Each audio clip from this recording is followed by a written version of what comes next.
අයිබෝන් ළමයි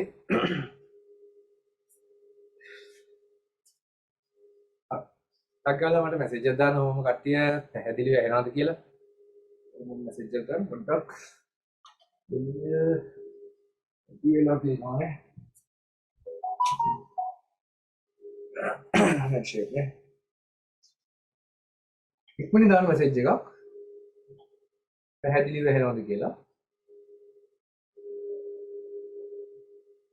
මම කට්ටිය ජොයින් වෙන ගමන් ඉන්නේ තව විනාඩියක් දෙකක් බලමු අපි කට්ටිය එක්කෙනා වෙඩි රූම් එකේ හිටු කට්ටිය මෙතන ඔක්කොම ඇද්දලා ඉවරයි දැන්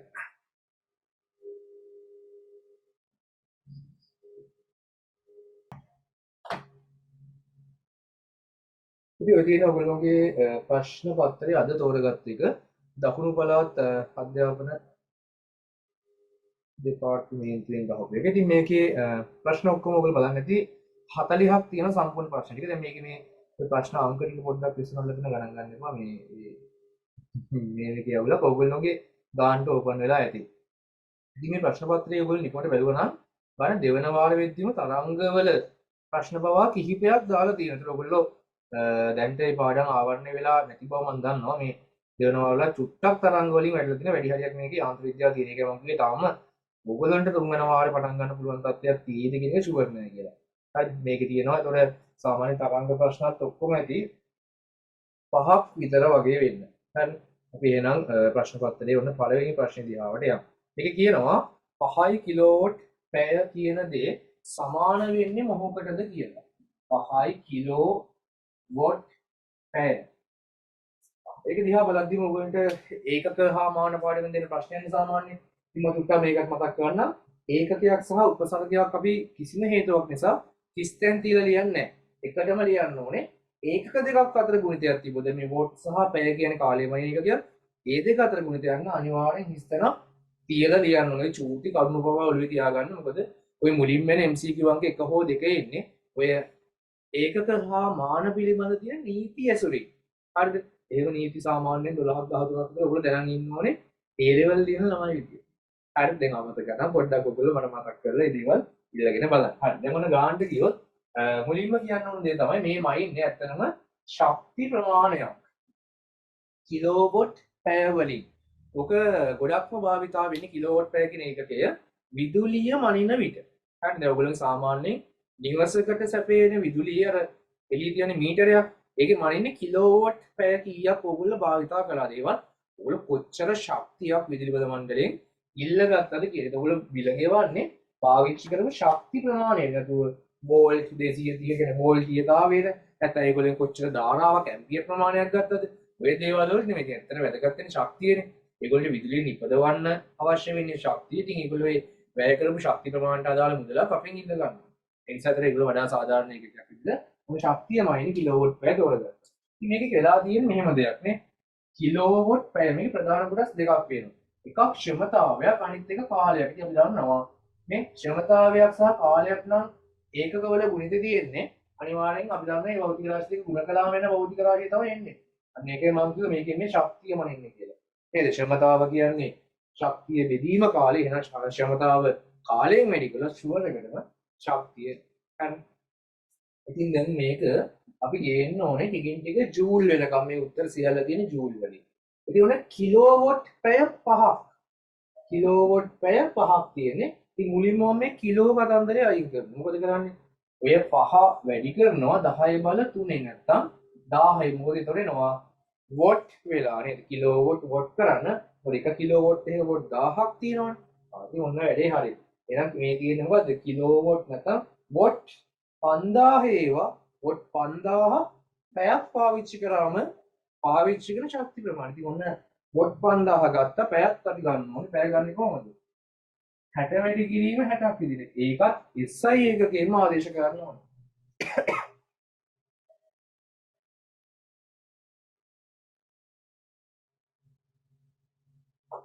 හරි ඒකත් SI ඒකකයෙන්ම ආදේශ කරනවා. දැන් ඉතින් සුළු කිරීමක් තියෙන්නේ. බිඳුවකට පේනවා දැන්ටම 5ක් 10 වල 5ක් විදිහට මම ඒක අයින් කරගන්නවා. 6 වඩක් 6 36යි 36 පහෙන් වැඩි කරනවා කියලා කියන්නේ 180යි. ඔය වගේ ගුණ කිරීම වලදී සුළු කිරීම පවා උන්ට වැදගත්. ඉතින් මම පොඩ්ඩක් මේකදී මම හිත පිළිදී කියන්න. ඕනම දෙයක් දැන් මට ආවේ කියලා 6 වරක් 6 36.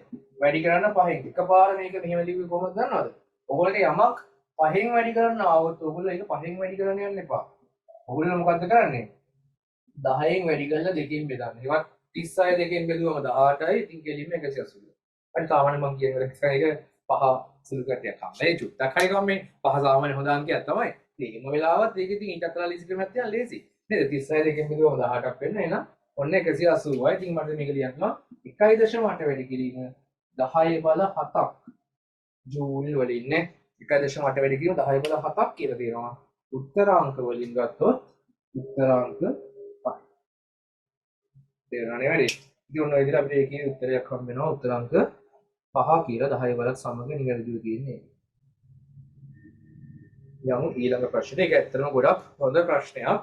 ඔය දෙවෙනි එක. පළවෙනි එක නම් සාමාන්‍යයෙන් ඕගොල්ලන්ට ඔය ඒකකයේ අලුත් නම් විතරයි අමාරු. නැත්තම් ඒක ටිකක් ලේසි ප්‍රශ්නයක්. ඕක සාමාන්‍යයෙන් ඔයගොල්ලෝ විභාගයට කලින් කොහොමත් හදලා විදිය ගන්න. අපි පාස් පේපර් එකේ එහෙමත් තියෙනවා. හරි. ඊට පස්සේ අපි යමු ප්‍රශ්නාංක 2 දිහාවට.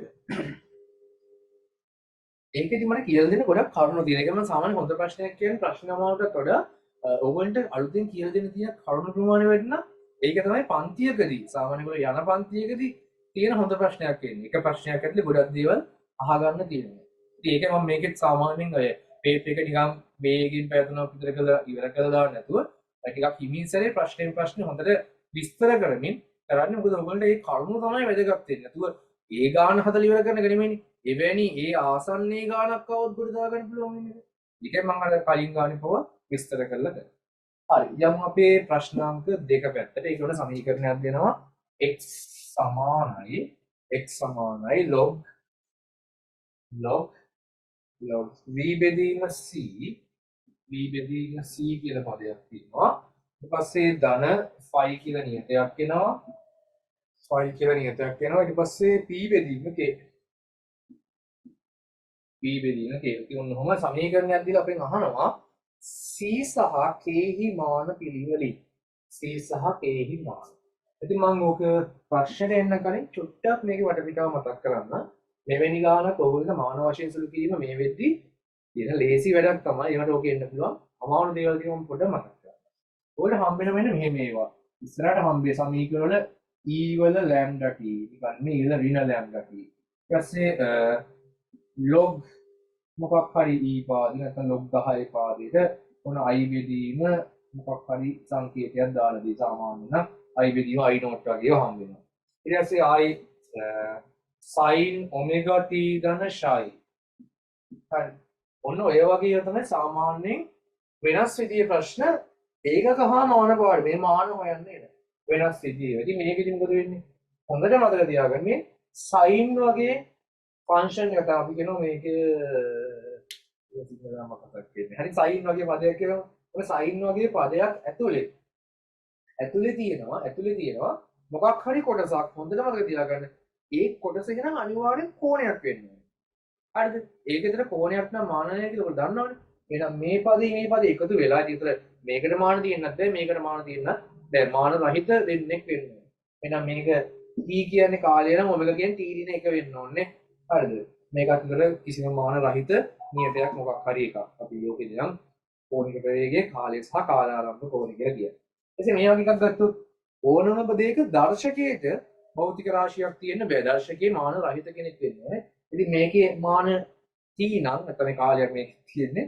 එහෙනම් මේ ලැම්ඩා ඇතුළේ t දින එක වෙන්න නැත්නම් මේ ශ්‍රේණී නියතය කියලා එකක් වෙන්නේ. මේ සමීකරණයේ කෑල්ලක් මේ ලිව්වේ. ආයි මේ ගණිත තීව්‍රතාවය ගැන තියෙන සම්බන්ධතාවය තීව්‍රතා මට්ටම හොයන්න තියෙන එක. ඉතින් මේකෙදිත් ලඝු කියන පදයේ ඇතුලේ තියෙන සම්පූර්ණ කෙනාගේ කොහෙත්ම මාන ඉන්න බෑ. හරිද? එහෙනම් මේකේ මෙහාට තියෙන මානව මෙහාට આવුත් හරින දෙක කැපිලා යන්නේ. එක්ක දෙන්නට මාන නැති වෙන්න ඕනේ. මේක නතර වෙන්නේ දෙකම තීව්‍රතාවය ඒ නිසා දෙක කැපිලා ගිහලා මාන රහිත පදයක් ඇතුලේ හැදෙනවා. එහෙනම් දැන් ඔයගොල්ලෝ මේ ගාන දිහා හැදුනොත් ඔයගොල්ලෝ ෂුවර් මෙන්න මෙහාට මාන රහිතයි. නේද? v බෙදීම c පදයට මාන තියෙන්න බැරි. ඒගොල්ලෝ v කියන්නේ ප්‍රවේගයක් කියලා කියනවා. එහෙනම් c අනිවාර්යෙන් ප්‍රවේගයක් විය යුතුමයි. නේද? ප්‍රවේගයකින්ම බෙදුනොත් නේ මේකේ මාන රහිත වෙන්නේ. එහෙනම් ඔයගොල්ලෝ අහලා තියෙන මුලින්ම c ගේ මාන දැන් හිතින්ම ගන්න පුළුවන් මේ ලක්ෂණය දන්න කෙනාට ඕකේ lt ඍණ 1යි කියලා. හරිද? ඊට පස්සේ ආයිමත් අහනවා කවුද අපෙන් කේහි මාන අහනවා. කේහි මාන. මෙන්න මෙයාගේ මාන අහනවා. අන්න එතනදී අපි ගන්න මෙහෙම වැඩක්. දැන් ඔන්න log v බෙදීම සිකෝනේ මේ ලඝු සම්පූර්ණ පදයට මාන නැහැ කිව්වනේ. ඇතුලේ මොන දේ තිබ්බත් අදාළ නැහැ. මේක නම් ඉබේම මාන්නයක් බව අරගෙන අපි ඔප්පුත් කරා. ඒ නැතත් මේක ඇතුළේ දිහා බලන්නවත් තිබා. දැන් හිතන්න මේක ඇතුළේ දිහා මෙහෙම මොකද දෙනවා අපිට a ධන b බෙදීම c වගේ ලොකු පදයක් දීලා තිබුණා. අපි ඒක දිහා බලන්නවත් ඕනේ එළිය දේවල් ගැන කතා කරද්දී. මොකද මේ ලඝු සම්පූර්ණ පදේම මාන නැහැ. එහෙනම් ඒකට සමාන වෙච්ච x පදේ මානත් නැහැ. ඒකට එකතු වෙච්ච මෙන්න මේ සම්පූර්ණ පදේට මාන තියෙන්නත් බෑ. මෙන්න මේ සම්පූර්ණ පදේට ඒවත් අපිට කියන්න පුළුවන් 5p බෙදීම k ගේ මාන මේ කොටු වරහණක් දානකේ තේරුම මාන ලබා ගත්ත කියන එක. ඒක අනිවාර්යෙන් මාන රහිත නිසා එකක් වෙනවා. ඉතින් මට කියන්න පුළුවන් 5 කියන්නේ කොහොමද මාන රහිත නියත යන්නේ? p ගේ මානයි k ගේ මානයි සමානයි. මේගොල්ලෝ කියනවා p කියලා කියන්නේ ක්ෂමතාවයක් පව එකලු. එහෙනම් p ගේ මානත් ක්ෂමතාවයේ මානෙ නෙමෙයි. අපි දන්න ක්ෂමතාව කියන්නේ ශක්තිය බෙදීම කාලය. දැන් ශක්තිය මතක නැත්නම් බලය වැඩි කිරීම විස්ථාපනය බෙදීම කාලය. හරි. බලය මතක නැත්නම් මොකද කරන්නේ? F සමානයි ma නේද? F සමානයි ma දාලා බලය හොයලා ඊට පස්සේ විස්ථාපනයෙන් වැඩි කරලා කාලෙ ඉඳලා හරි. ඕකේ මාන හොයන්න තියෙන එක නම් මට මතකයි. ml වර්ග t ඍණ දෙක තමයි සාමාන්‍ය ශක්තිය දෙන්නේ. එතකොට ml වර්ග t ඍණ 3ක් වෙනවා ක්ෂමතාවෙදී. හරිද? එහෙම මතකයි එකපාර දාන්න පුළුවන්. නැත්නම් වීවර වශයෙන් යන්න මාළු දෙයක් නෙමෙයි නේද? ශක්තිය ගන්න බලය වාරයක් ස්ථාපනයෙන් කියලා දාන්න නැත්නම් භාගයේ mv වර්ගය දා ගන්න පුළුවන්. mgh එක මොකක් හරි එකකින් ශක්තිය හොයන්න තියෙන්නේ. හරි. ඉතින් එහෙම උත්තරයක් කවුද අපේ lt ඍණ එකත් එක්ක ml වර්ග t ඍණ 3ක් ඕනේ පිරවා ගන්න. එහෙම උත්තරයක් තියෙනවා. lt ඍණ එකයි ml වර්ග t ඍණ 3. ඉතින් ලස්සනට lt ඍණ එකයි ml වර්ග t ඍණ 3. ප්‍රශ්න අංක 3 පැත්තට යමු. ඒක කියන විශාලත්වයේ f වූ එකිනෙක යම් කෝණයක් අපි දන්නේ කෝණය ආනතව ක්‍රියා කරන බල දෙකක දෛශික දෙක ඓක්‍ය දෛශික අතර අන්තරයට දරන අනුපාතය කියන දෙක සමානයි කියන එක අනුපාතය එකයි. බල දෙකෙහි දෛශික ඓක්‍යයේ සම්ප්‍රයුක්තයත් දෛශික අන්තරයේ සම්ප්‍රයුක්තයත් නිරූපණය කරන දෛශිකයේ විශාලත්වය ඕකෙකින් ජ්‍යාමිතිය මැවෙන කෙනාට එනවා එකපාර උත්තර අංක 3 කියලා. ඔන්න උත්තර අංක 3 කිව්වා. මම මේක ජ්‍යාමිතියෙන් ඇදුවේ. සුළු කරලා හදන්න ගියා නම් වෙලා යනවා. හරිද? කොහොමද ඒක එකපාර හිතින්ම කිව්වේ කියලා ඔන්න දැන් කියලා දෙන්න. හරිද? දැන් මේ ප්‍රශ්න මම තා කියවන වෙලාව විතරයි.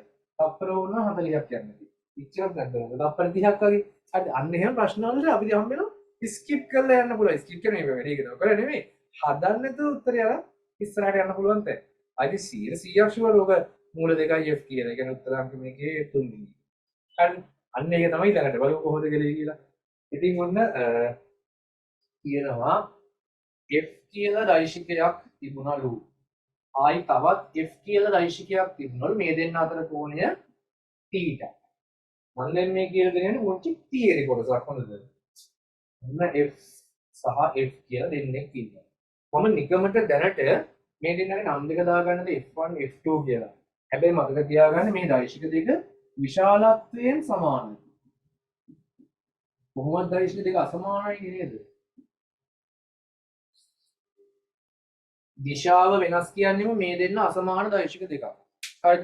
විශාලත්වයෙන් විතරක් මේ f1 සහ f2 ඔන්න සමානයි කියලා මම ලියාගත්තා. f1 f2 සමානයි විශාලත්වය මේ මාපාංක ලකුණු නැත්නම් මේ ස්කේලින් ඉල් දෙකක් ගැහුවම කියන්නේ මාපාංකයක් කියලා. දැන් විශාලත්වය කියන දේ. ඒකෝට ඒක සමාන බව විතරයි මම මේ ගත්තේ. දැන් මේගොල්ලෝ මේ ගානේ කියන නිසා. හරිද? මම මේ මුලින්ම කියලා දෙන දෙයට විශාලත්ව සමාන නොවුණත් අවුලක් නැහැ. ඔන්න මෙහෙම. මොකද දැන්ට දාන දේ මුලින් මතක් කරමු. ඔන්න f2 මෙහෙම දෙනවා. f1 මෙහෙම දෙනවා. මට ඕන නම් f1 ගේ f2 ගේ එකතුවනේ. f1 ධන f2 මෙහෙට අදිනවනේ. ඔන්න f2 මෙහෙට. එහෙනම් ඔන්න f1 ධන f2 මෙන්න මෙතනට නිකන් එනවා. අපිට f2 ධන f1 ගත්තොත් f2 ධන f1 නේ. මෙන්න මෙහෙම එනවා. ඉතින් අපිට පේනවා මෙන්න මේ විකර්ණයෙන් එන්නේ f1 ධන f2 හෝ f2 ධන f1 කියන එක. නේද? ඒක ඔයගොල්ලෝ මේ වෙද්දි ඔප්පුත් කරලා තියෙනවා. ඕකේ විශාලත්වය අර p වර්ග ධන q වර්ග ධන දෙකයි p q cos θ කියලා හැඩේ පවා වත් කියලා හදලා තියෙනවා. ඒක නෙමෙයි දැන් අහන්නේ මේගොල්ලෝ. එකතුවකුයි වෙනසකුයි. වෙනස බලමුද කොහොමද වෙනස ගන්න කියලා. දැන් මට ඕන නැහැ R අපි රිසල්ට් එකෙන් ගන්නේ කොහොමද F1 ධන F2. ඉතින් ඒක උන්න හොයාගත්තා අපි. මේ R කියලා දාගත්තේ ඒක. හරිද? මට දැන් අවශ්‍ය වෙනවා S එක. S කියන දෛශිකය මම ගන්නෙ F2 ගෙන් F1 ව අඩු කරලා. හරිද? F2 ගෙන් F1 අඩු කරන්න යන්නේ. ඉතින් මේ F2 ධන F1 මෙහෙට නම් F2 ඍණ F1 එන්න ඕනේ මෙහෙට නේද? නේ? මේ දිනේ ඍණ F1 දෛශිකය. හරිද? තේරුණාද වැඩේ? උනකට ගන්නට එනවා. හරිද? F2 මේ තියෙන ඍණ F1. එහෙනම් මේ ඇඳුනේ හරියටම S කියන දෛශිකයනේ. F2 ඍණ F1 කියන එකනේ. F2යි ඍණ F1 එකතු කරලා. තියෙන මේ දෛශිකයේ හේවත් මේක හරියටම සමානයි අපේ සමාන්තර ආශ්‍රයේ මෙන්න මේ විකර්ණය. නේද? මෙතන අපේ සමාන්තර ආශ්‍රය නේද ඉන්නේ? හරිද? අපි සාමාන්‍යයෙන් ගන්න දේ තමයි දෛශික දෙකක් සමාන්තර ආශ්‍රයක බද්ධ පාද දෙකකින් නිරූපණය වෙද්දී ඒ බද්ධ පාද දෙක මැද්දෙන් යන විකර්ණය සම්ප්‍රයුක්තේ තියෙනවා. එහෙනම් ඉදිරි විකර්ණයටත් තේරුමක් තියෙනවා කියලා ඔන්න දැන් මතක තියාගන්න. වෙනස එන්නේ ඒකේ. ඉතින් දැන් වැඩි දෙයක් ඇත්තෙම නෑ. මොකක්ද ගන්න දෙයක් ඇත්තෙම නෑ කිව්වේ. මේගොල්ලෝගේ විශාලත්ව සමාන නම් මොකද වෙන්නේ? ඔන්න දැන් වෙනස එන්නේ මේකෙන් කියලා දන්නවා. කවුද මේක S? මේක S, මේක S, මෙයා R. හරිද? ඉතින් ඔන්න මොකද්ද මේ ටික මම දැන් අයින් කරනවා මේක මේ කියලා දෙන්න හදපු ටිකනේ. හරිද? ඔන්න F1 F2 ඔන්නම දීපා. හරිද? එහෙනම් දැන් අපි ෂුවර් F1 F2 ඍණ F1 කියලා කියන්නේ මෙන්න මේ දෛශිකයනේ. F2 ඍණ F1. ඔන්න මෙහෙම තියෙන්නේ. ඔන්න දිශාවත් එක්කම උඩට නෙමෙයි පල්ලෙහාට. F1 ඍණ F2 ගත්තා නම් උඩට කියලා එනවා. ඒක මාරු වෙනවා කියලිම. ඉතින් ඔන්න දැන් මොකද වෙන්නේ? මේ දෙකේ බැරි වෙලාවත් විශාලත්ව සමාන වුණා නම් දැන් කියන්නේ මේක රොම්බසයක් කියලා. මේ ලම්බ සමච්ඡේද වෙනවා මේක ලස්සනට. හරිද? ඊට පස්සේ ඒගොල්ලෝ කියනවා වෙනස එකතුවට සමානයි. ඒ කියන්නේ මේ විකර්ණයට සමානයි. ඉතින් ආය අහන්න දෙයක් නෑ. මේක සමලත් ප්‍රශ්නය. ෆැක්ට් මේ බලේ මෙහෙට තියෙන්නේ නැති අනිවාර්යෙන් මේ බලේ මෙහෙට තියෙන්නේ. එච්චරයි ගන්න. ඉතින් බලන්න දැන් ඔන්න එකතුව වෙනසට සමානයි. එහෙනම් ඉතින් අපි දන්නවා එකතුවයි වෙනසයි දෙකම මූල දෙකයි f කියලා. මේකේ වර්ගය විතර මේකේ වර්ගය වර්ග මුලින් ගන්න පුළුවන්. තේරුණා නේද වැඩේ? ඉතින් ඔන්නමයි හිතින් කිව්වේ. ඒ කියන්නේ මේක එකතුව වෙනසට සමානයි කියද්දි සහ මේ විශාලත් දෙක සමානයි කියද්දි මගේ ඔළුවේ වෙච්ච දේ තමයි අනිවාර්යයෙන් මේක සමචතුරස්‍රයක් වෙන්න ඕනේ කියන්නේ. සමචතුරස්‍රයක් නම් ආයෙ අපිට කිව්වොත් එකතුව වෙනසට සමානයි. නමුත් දෛශික දෙක අසමානයි කිය. එහෙනම් ඒක ඍජුකෝණාශ්‍රය.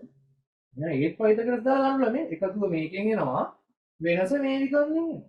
නේ ඍජුකෝණාශ්‍රයක් වුණත් අපි පයිතගරස් දාලානේ ගන්න. මේකේ වර්ග විතර මේකේ වර්ග කියන්නේ විශාලත්ව අසමානත්ව අවුලක් නේ. අපි දුන්නේ මේක ඔන්න f මේක 2f කියලා.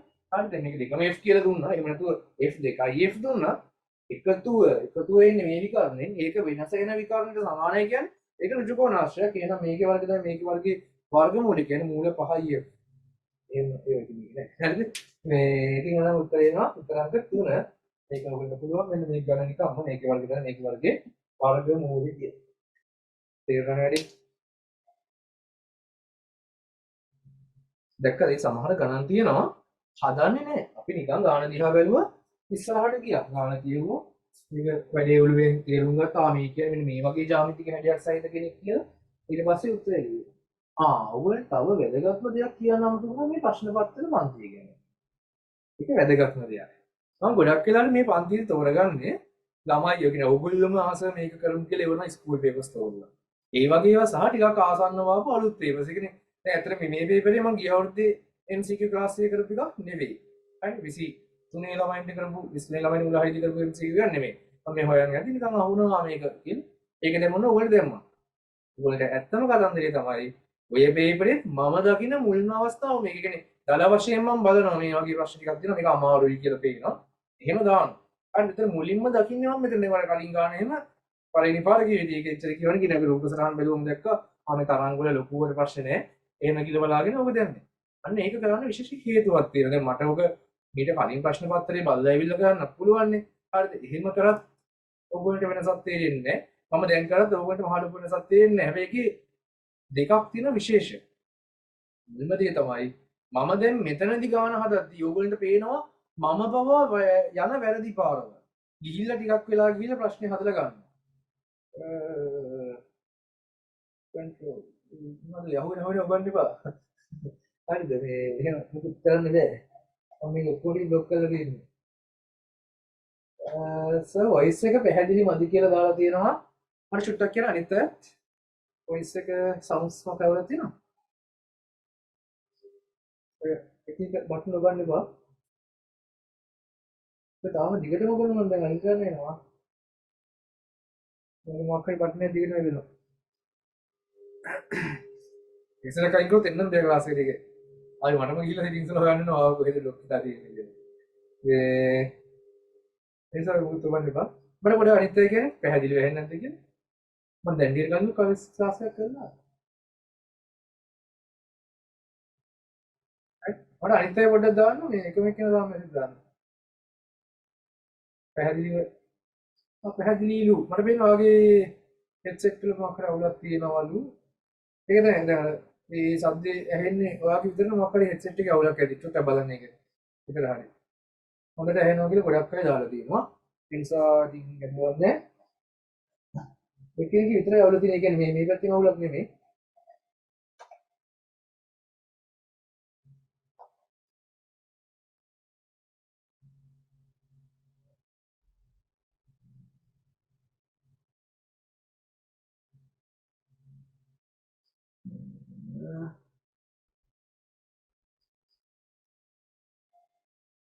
හරි.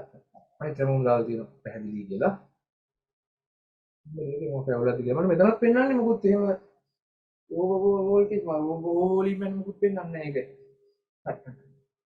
පස්සේ දැක්තුම මේක. සෝරි මම කී කීවද? මුලින්ම පේපර් එක කරන්නේ කියන. එදින පේපරේ ඔයගොල්ලෝගේ ඉස්සරහම බලන්න හේතුව තමයි.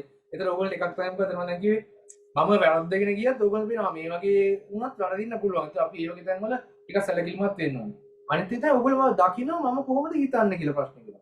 ඒක මම ඇවිල්ලා උත්තරේ කියනව නෙමෙයි. මම ඔයගොල්ලොත් එක්ක එකතුලා මේ වැඩේ බෙදාගෙන ගණන් හැදිලා තියෙනවා. ඒක අපි කට්ටිය එකට එකතුලා ගණන් ටිකක් හදනවා කියන සාකච්ඡාවක් කියන්නේ. නිකන් මම උත්තරේ ගන්න මෙහෙමයි කියලා කියනව නෙමෙයි. හරි. ඉතින් අන්න එහෙම ලොකු වාසියක් තියෙනවා මම පේපරේ ඒ වෙලට බලන්නේ කියලා. හරි. ඒ නිසා ඔයගොල්ලෝ එතකොට මේ ඒකෙන් උපරිම ප්‍රයෝජන ගන්න. හරිද? ඒ හිතන ටෙක්නික් ඒ මොකක් හරි වැදගත් දෙයක් මම හිතනකොට දැක්කම තමයි මේ ගානක මෙහෙම හිතන එක හොඳයි. මෙහෙමයි වරදින්න පුළුවන් පුංචි නෝට් එකක් දාගන්න. මේක මේ ලස්සනට ලියන නෝට් එකක් නෙමෙයි. ඔයාලට අවශ්‍ය කරන මේ වගේ ප්‍රශ්න මෙහෙමයි කියලා හදන එකක් තියෙන්නේ. මම දැම්ම නෙමෙයි තා චුට්ටක් ඉස්සරහට කියලා විවරණ ලියන හැටි කියලා දෙන්න. ඔයගොල්ලන්ට වැඩ තුනක් තියෙනවා මේ ක්ලාස් එකේ කරන්න.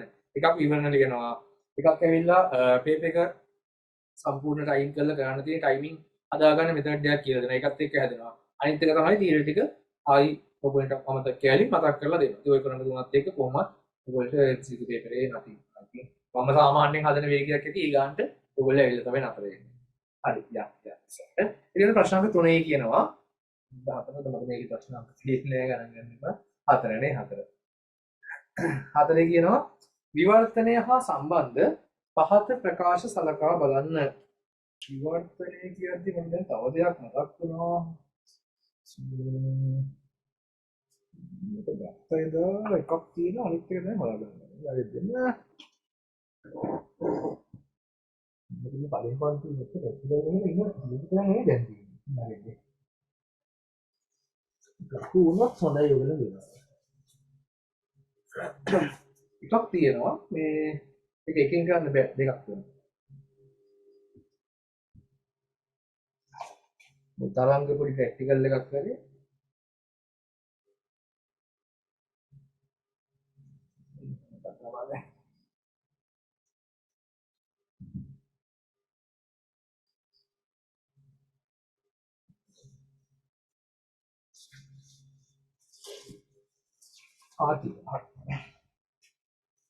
මේ ඒක තරංග ගුණයක් වන විවර්තනය ගැන කියද්දි මට තව පුංචි ගුණයක් ඔයගොල්ලෝ අහලා තියෙන එකක් මතක් වුණා. තරංග ද්‍රවණය කියලා. අද මෙතන ඉන්න තරංගයේ දක්වා කරමු නැති ළමයි ඒක එච්චර ගණන් ගන්න එපා වුණා අහලා තියෙන හැටි කියන්නේ. මේ තියෙන්නේ මොකද්ද? ද්‍රවණය කළ හැකි මාධ්‍යයක්. ඉතින් මේ බෝඩ් එකේ ඉඳන් එන ආලෝකය ඔයගොල්ලෝ කැමරාව පැත්තට එන්න දැන් මේක හරහා. ඉතින් මේ පුංචි මම ඊතලයකුත් ගහලා තියෙනවා. දිශාව ඔයගොල්ලන්ටත් බලා ගන්න. දැන් මම දැනගත්තට හරියන්නේ නැහැ. මේ දිශාව ඔයගොල්ලෝ දැනගන්න එපා.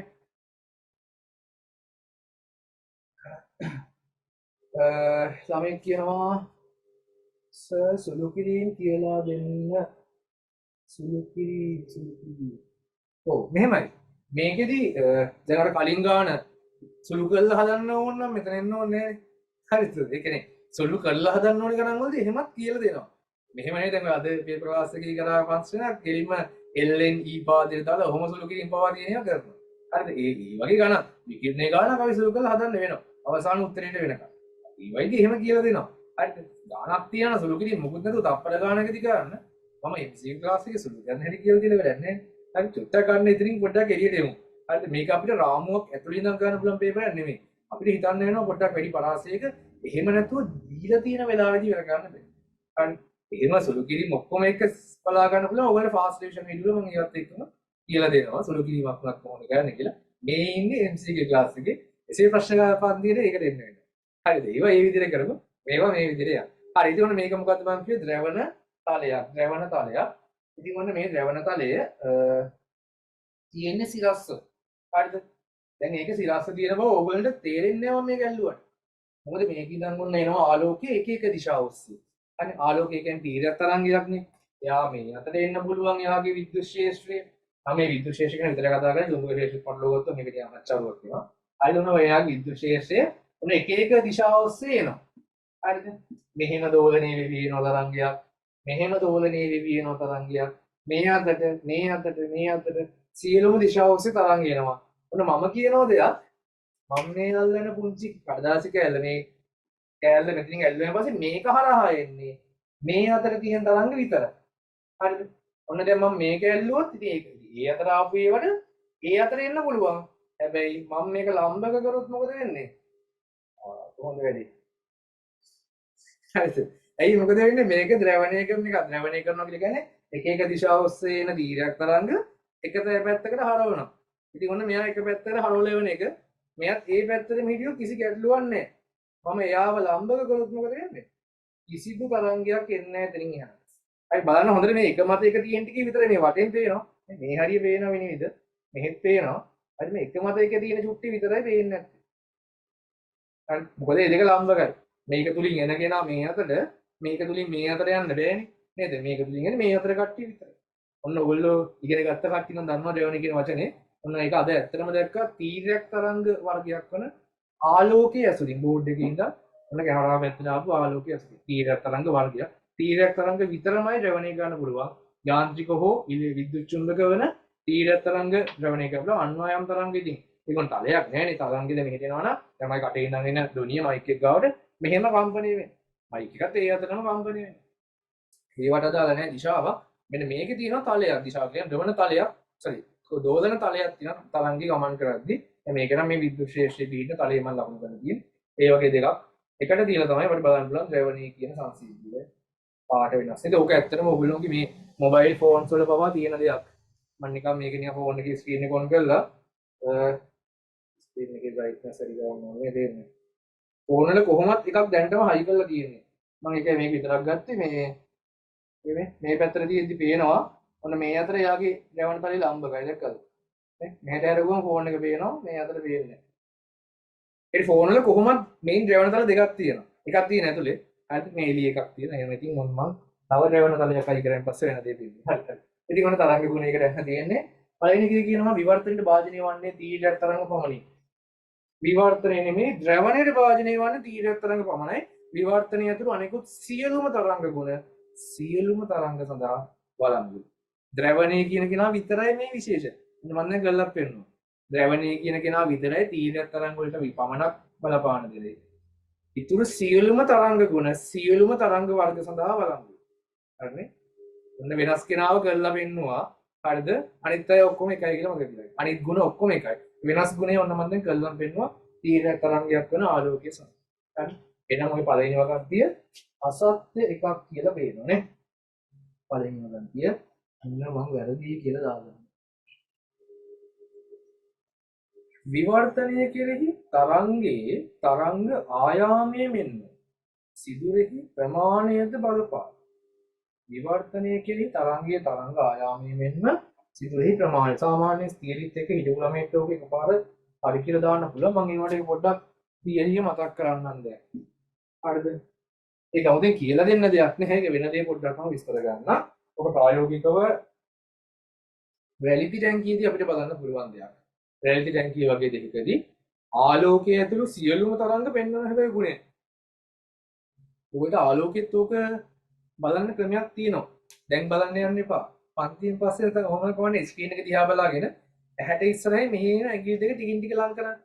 ඇඟිලි දෙක ගෑවෙන්න ඔන්න මෙන්න දීදී අඳුර වෙලා යනවා. ගෑවිලා නෙමෙයි. ගෑවුනොත් ඔක ඇඟිලි දැනනවනේ. ගෑවෙන්න ඔන්න මෙන්න දීදී පුංචි අඳුරක් ඇවිල්ලා ඡායාවක් ඇවිල්ලා වැහිලා යනවා. හරි. ඒ ඇත්තටම කිව්වොත් ඒ ඇඟිලි දෙක අතර පරතරය අපේ එන ආලෝක තරංගයේ තරංග ආයාමයට වඩා අඩු නම් ඒක නැනෝමීටර් ගානක්. ඉතින් ඒක මහලු වේලාවක් බලන්න හම්බෙන්නේ නැහැ. නිකන් එනකොට ඔයගොල්ලෝ තේරෙනවා ගෑවුනා කියන දේ දැනෙන්න කලින් ඊට කලින් චූටි ඡායාවක් කියලා වෙහෙල යනවා. දැන් ඕක මම කියන්නම් මොකක්ද ඉන්නේ කියලා. හරි. ඉතින් උන අපි දන්න මට්ටමින් පටන් ගමු. රැලිටි ටැංකියෙන්. උන රැලිටි ටැංකියක් පාවිච්චි කරලා මට පුළුවන් අර සමාන්තර තරංග පෙරමුණු ටිකක් එවන්න. මම ඉතින් මොන පෙරමුණු ගැන කියන්නේ තව දෙයක් මතක් වෙනවා. ඔයගොල්ලන්ට හිතනවා තරංග පෙරමුණු ටිකක් යන්නේ ගම සර් මේ යන්නේ ලැම්ඩා නේද මේ දෙක අතර දුර. එහෙම නෑ හොඳද?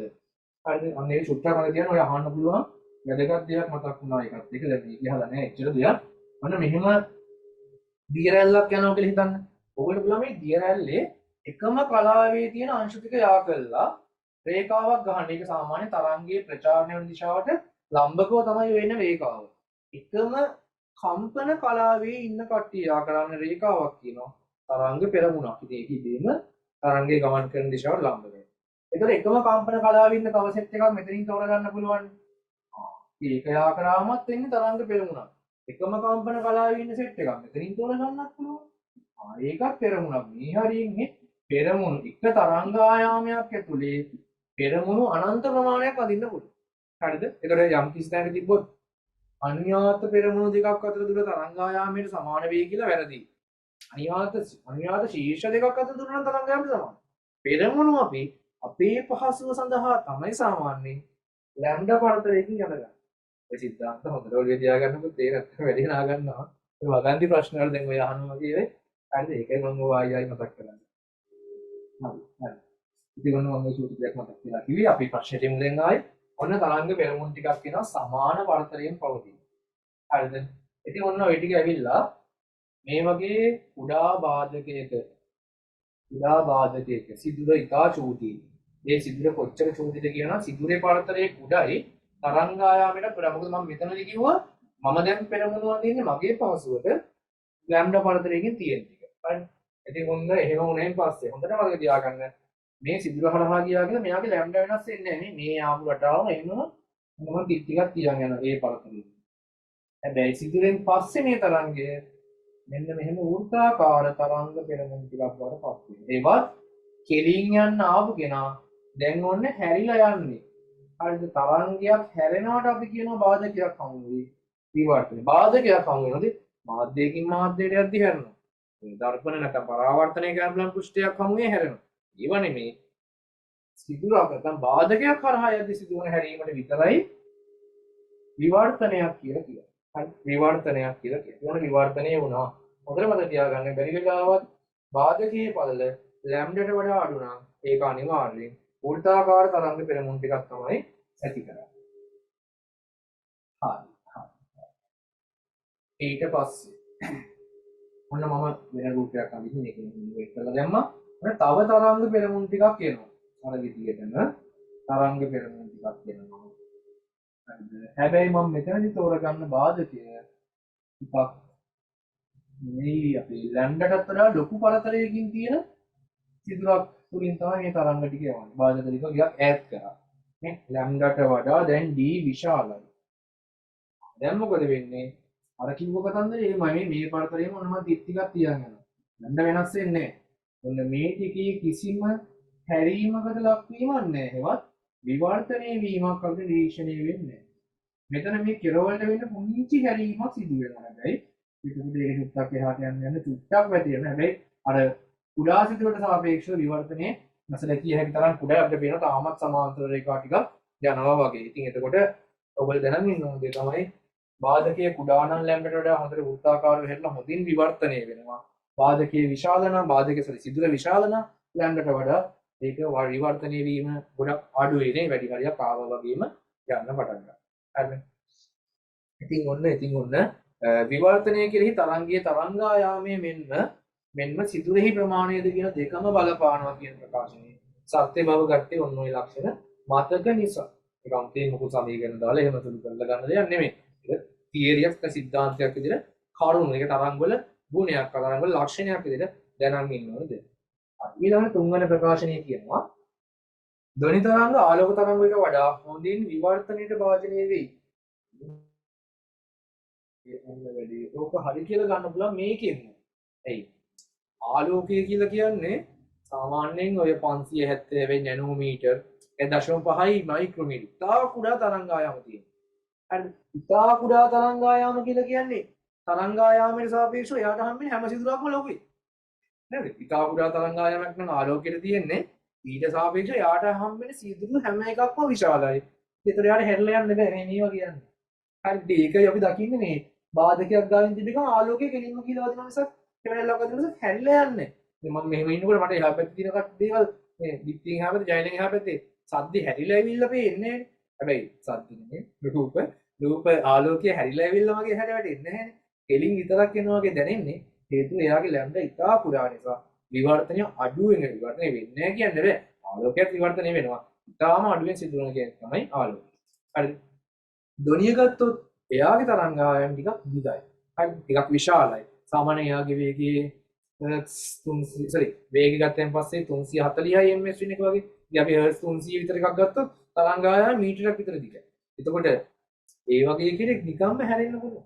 හරි නිකම්ම හැරෙන්න පුළුවන්. ඉතින් ඔක මේ ඔයගොල්ලන්ට ප්‍රායෝගිකව බලන්න පුළුවන් පොඩි අවස්ථාවක් කියන්නද? මේක හැබැයි මයික් එකෙන් අහන්න බැරි වෙයි ඔයගොල්ලන්ට. ඔයගොල්ලන්ට පුළුවන් නම් මේකේ තියෙනවා නම් පුංචි ඇප් එකක් කියන්නම් මේ frequency sound generator කියලා පුංචි ඇප් එකක් තියෙනවා. හරිද? මෙන්න මේ ඇප් එක නිකම්ම ඩවුන්ලෝඩ් කරලා බලන්න. ඔයගොල්ලෝ මයික් එකෙන් පෙන්නන්න බෑ උක. හරි. මේකේ පුළුවන් අපිට අවශ්‍ය කරන ශබ්දයක් මේ ප්ලේ කරන්න.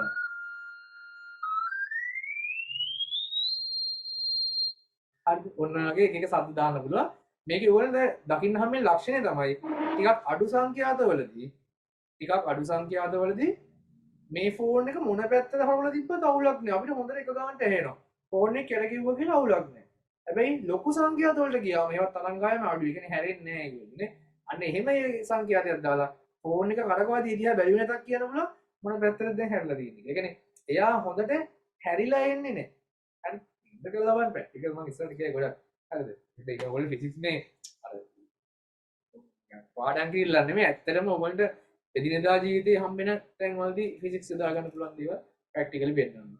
එතකොට ඔයගොල්ලන්ට අමුතින් පාඩම් ගන්න දෙන්නේ ප්‍රශ්න දකිද්දි මේ මම වර්ගේ දෙකපු දීම තමයි මේකේ තියෙන්නේ කියලා ඇප්ලයි කරන්න තියෙන්නේ. හරි. ඉතින් ඔන්න ඔක කතන්දරේ විතර ඒකෙන්ම කොට දැම්මා.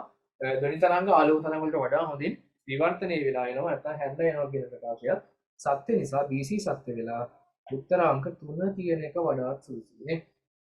යමු ප්‍රශ්නාංක ඊයේ ගොන්න. මේක වල තියෙනවා.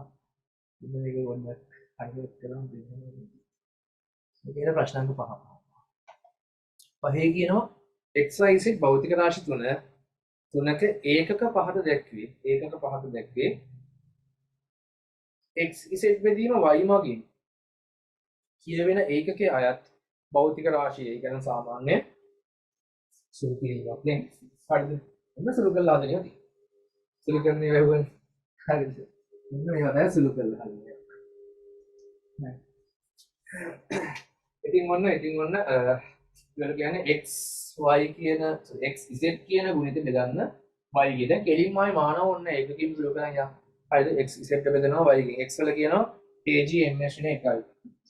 kg ms වෙන එක. දැන් මේ සුළු කිරීමකදී මේවා හිස්තැන් නොලියලා ලිව්වට කමන්නේ ඔක ඉතින් MCQ එක නපින් බලන්නේ නේ කවුරු. ඒ සාමාන්‍ය ගානකදී හිස්තැන් සහිතව ලියන්නේ. කියන්නේ සාමාන්‍ය ගානක් කියන්නේ මේ essay එකක් ස්ට්‍රක්චර් දෙකදී අපි පේපරේ යවනවනේ. ඒවයි හරියට කරන්නේ. MCQ එකේ ඉතින් කරලා කව ගන්න මේක ඉතින් ඔසුළු වෙනවා නම් xz ගුණ කරලා y කින් බෙදෙන එක ඒව නතු වෙන පාටක් නෑ. ඔකේ xy z කින් බෙදන් තිබුණා ඉතින් ගන්න පුළුවන්. මේක ටිකක් චුට්ටක්. z ගියා කියවනේ ms වෙන දෙකයි. ඒ වගේලාට මම දාසුළු කරලා ගන්න ලේසියි නේ. හරි ඊට පස්සේ ආයෙමත් කියනවා y ගෙන් බෙදන්න කියලා y kg ms වෙන දෙක නේ kg ms වෙන දෙක මේ හැදෙනවා නේ ප්‍රවේගයක් නේ ms වෙන එක විතරයි දුන්නේ ප්‍රවේගයක් නැත්නම් වේගයක් මේකේ තියෙන ප්‍රවේගය කියලා කියවනේ ප්‍රවේගයක් හෝ වේගයක් වෙන්න පුළුවන් එක ඉතින් අපි උත්තර අන්තිම දෙක තියෙනවා. ඒවා ඉක්මනට යන්න පුළුවන් තැන්. හරිද මොන ඔය වගේ ප්‍රශ්න වලදී මම සාමාන්‍යයෙන් මේ ප්‍රශ්න පත්‍රයමයි කරන්නේ. මොකද දෛශික ප්‍රශ්න වඩා ලේසි ඒ තියෙන රූපෙම ගත්තනම් විශාලත්ව සහ දිශා කියන දෙකම තියෙන නිසා. ඔන්න දැන් ඔබ දිහා බලා ගන්න. මම ටිකක් ඕනනම් ලොකු කරලා ගන්නවා.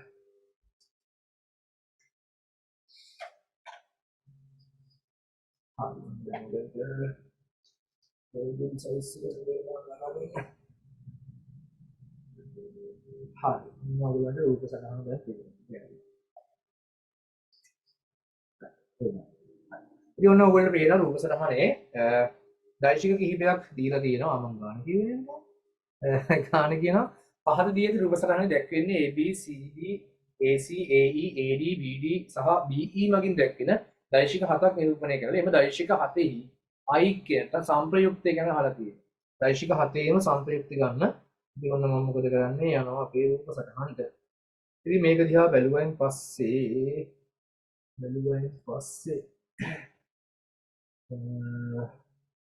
සුළු වෙන ඒව ටිකක් කියවන්න ඕනේ. කැපිලා යන ඒවා.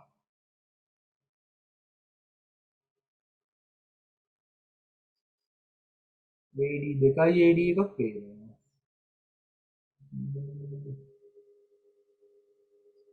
ඔව් මේ A වල ඉඳන් C ට මේ බලන්න මේ A වල ඉඳන් C ට ගියා. C වල ඉඳන් B ට ආවා. B වල ඉඳන් E ට ගියා. E වල ඉඳන් A ට ආවා. ඔන්න ඔය දෛශික හතර එකතු කරාම බිඳුවයි නේද? නේ ඔන්න ඔය රවුම දිගේ එකතු කරගෙන පස්සේ බලන්න.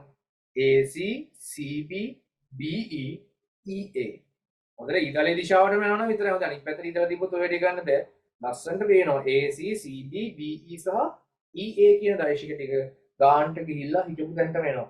ආරම්භක තැනට වෙනවා. විස්ථාපනය කරනකො විස්ථාපනය කියන්නේ දෛශිකයන්නේ. ඉතින් රවුමක් ගිහිල්ලා තිබ්බ තැනටම එනවා කියලා කියන්නේ ඒක අනිවාර්යෙන් විස්ථාපනයේ බිඳුවකින්. විස්ථාපනය කියන එකට හරිනවා. අනිත් සියලුම දෛශික වලට ඒක හරියි. හරිද?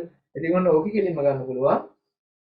ඔන්න ඔය මම දැන් පාට කරපු හතර එකතුව බිඳුවයි. එහෙනම් A වලින් ඉඳන් D ට දෙකක් තියෙනව නේද? A වලින් ඉඳන් D ට දෙකක් තියෙනවා. අපි ඒක ගත්තොත් ඔන්න මේක ඇවිල්ලා කෙලින්ම A සිට D දක්වා තියෙන එක දෛශිකයක්. ඒක එහෙමම තියෙනවා. ආයිමත් A සිට D දක්වා තියෙනවා මෙන්න මේ දෛශිකනේ. මෙහෙම ගිහිල්ලා මෙහෙම ආවා කියන්නේත් AD දෛශිකයක්ම තමයි. නේද? A B B D කියන්නේ AD නේ. එතකොට අපිට කෙලින්ම කියනවා 2යි AD A සිට D දක්වා දෙවාරයක් ඇවිල්ලා තියෙනවා. ඉතින් එහෙම එකක් තියෙනවා. උත්තර අංක 4. ඒව නිකන් තියෙන පේපරේම ඔය වගේ වාට කරගත්තාම ෂේප්. හරි. ඊළඟ ප්‍රශ්නයට යමු. මේක ඉන්නවද හරිය නේද?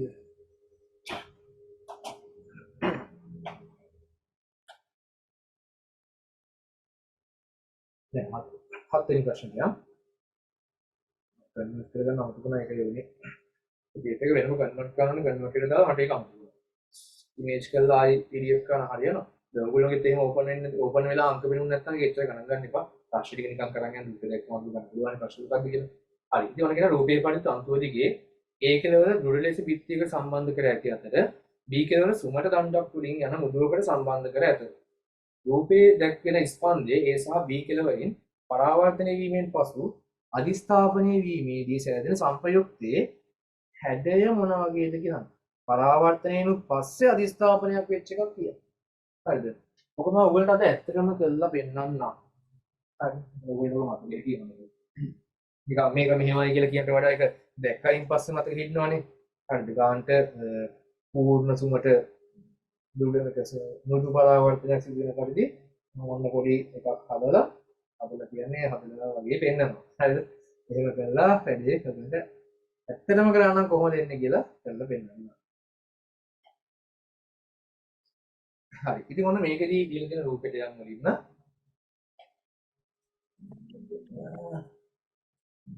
දෙන්න දාලා කියන්න ඕනේ.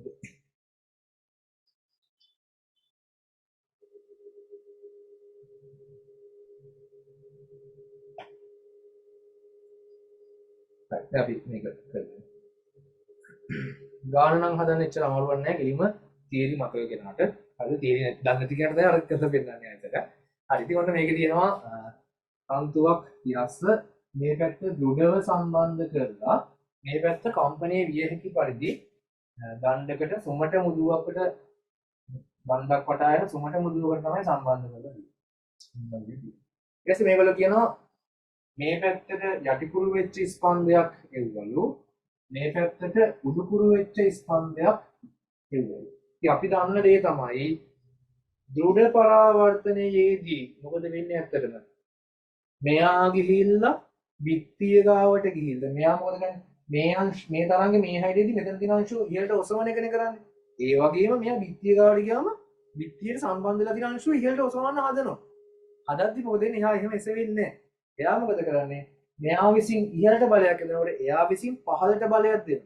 ඒ කියන්නේ අපි කරන දෙයට ප්‍රතිවිරුද්ධ දෙයක් එයා කරනවා. ඒ නිසා යටිකුරු වෙච්ච තරංගයක් ආපස්සට යන නිවටන්ගේ තුන්වෙනි නිමිටම බල බිහි වෙන්නේ නේ. මෙයා විසින් මොකද කරන්නේ?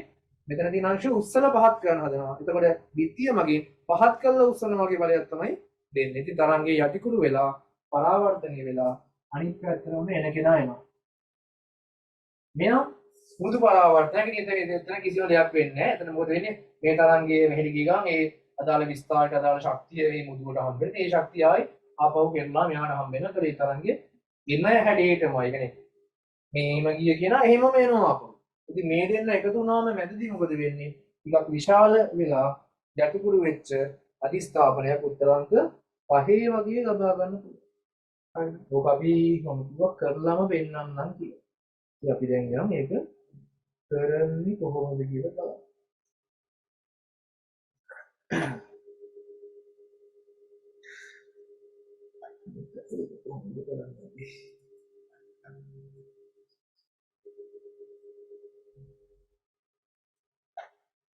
හරි. ඔන්න දැන් ඔයගොල්ලන්ට පේනවා මම හදාගත්තා පුංචි සිමියුලේෂන් එකක්.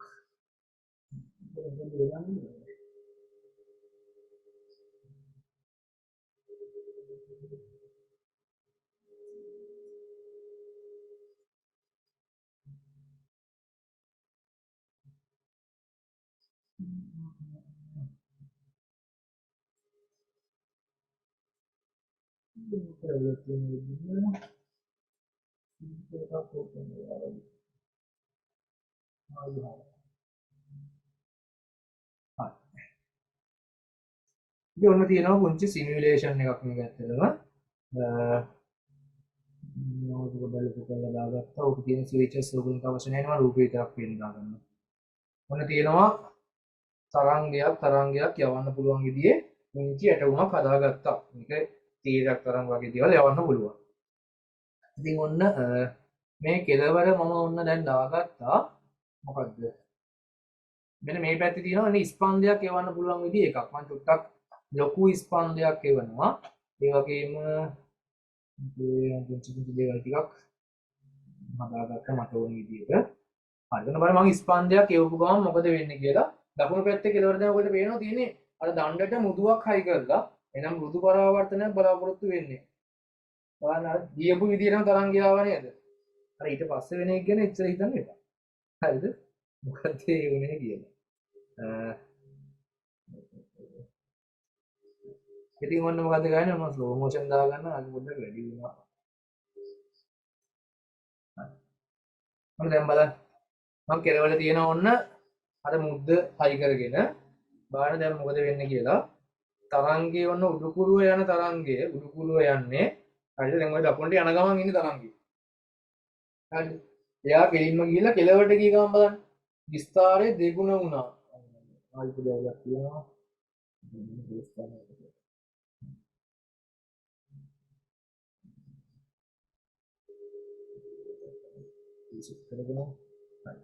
ඉතින් ඔන්න මම යවනවා තරංගයක්.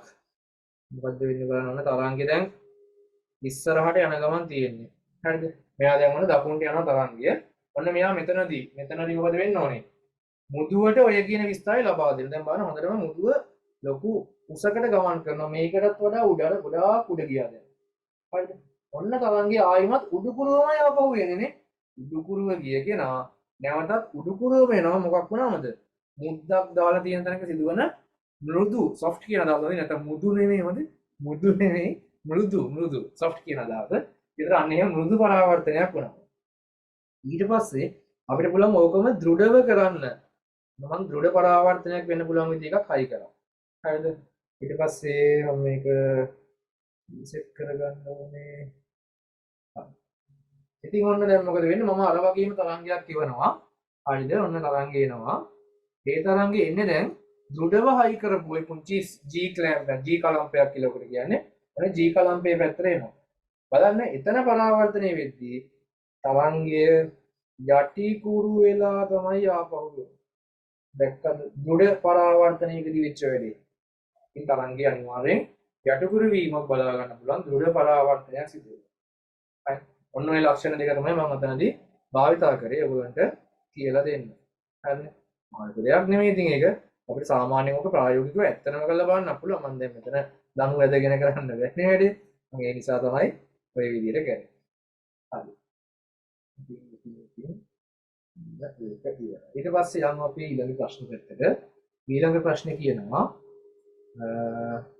තීරයක් තරංග සහ අන්වායාම යන තීරයක් තරංග සහ අන්වායාම තීරයක් හා අන්වායාම යන දෙවර්ගයේම පොදු වෙන ගුණාංගයක් නොවන්නේ. ඉතින් මම කලිනුත් කිව්වා ද්‍රවණය මම කරලා පෙන්නනනේ.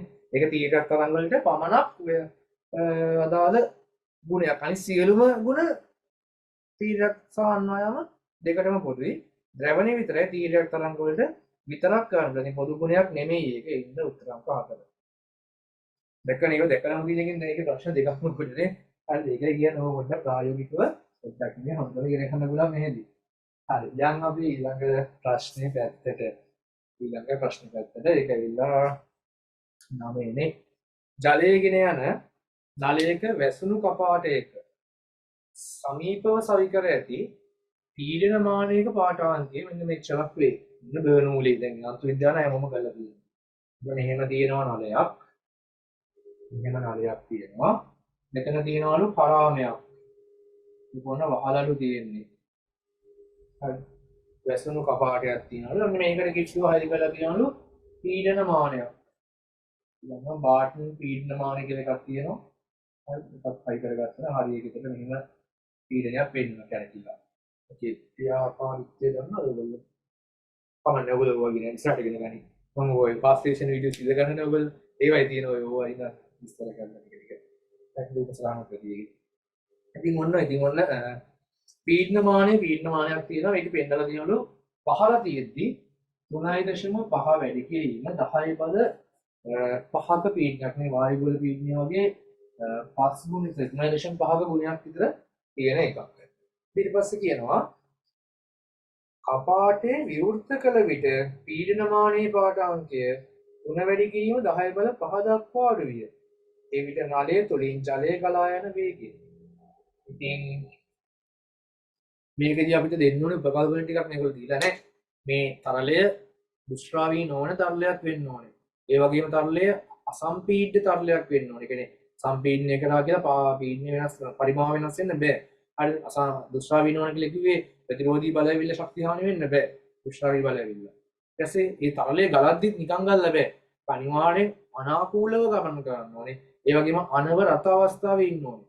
මොකද්ද අනාකූල කියන්නේ මොකද්ද අනවරත කියන්නේ කියලා මම වෙනම ඒ ප්‍රශ්නේ කියන්නේ වගන්ති ගානකදී විස්තර කරන්න. මේක සුළු කිරීමන්නේ. සුළු කිරීමක් විදිහට යම් වගන්ති ගානකදී විස්තර කරන්න. ඔය අනාකූල වෙන හැමෝම අනවරත වෙන්න ඕනේ. නමුත් අනවරත වෙන සියල්ල අනිවාර්යෙන් අනාකූල විය යුතුයි. මොන තියෙන තියරි එක. තියරි එක නෙමෙයි මේක විස්තර කරාම මේ අනාකූල අනවරත කියන එක හරියට අර්ථ දැක්වුවෙන් පස්සේ කොහොම වෙන් කරගන්න පුළුවන්. ඔක 2015 අවුරුද්දේදී ප්‍රශ්න පත්‍රය හදපු ප්‍රොෆෙසර් තරද්ද ගත්තා. හරි ප්‍රොෆෙසර් තරද්ද ගත්ත ප්‍රොෆෙසර් දීපු මාර්ගයකදී දීපු උත්තරේ වැරදි. ඒක වැරදි බව ඊට අවුරුදු අවුරුද්දකට පස්සේදී ප්‍රොෆෙසර් දීපු විවරණේ තියෙනවා.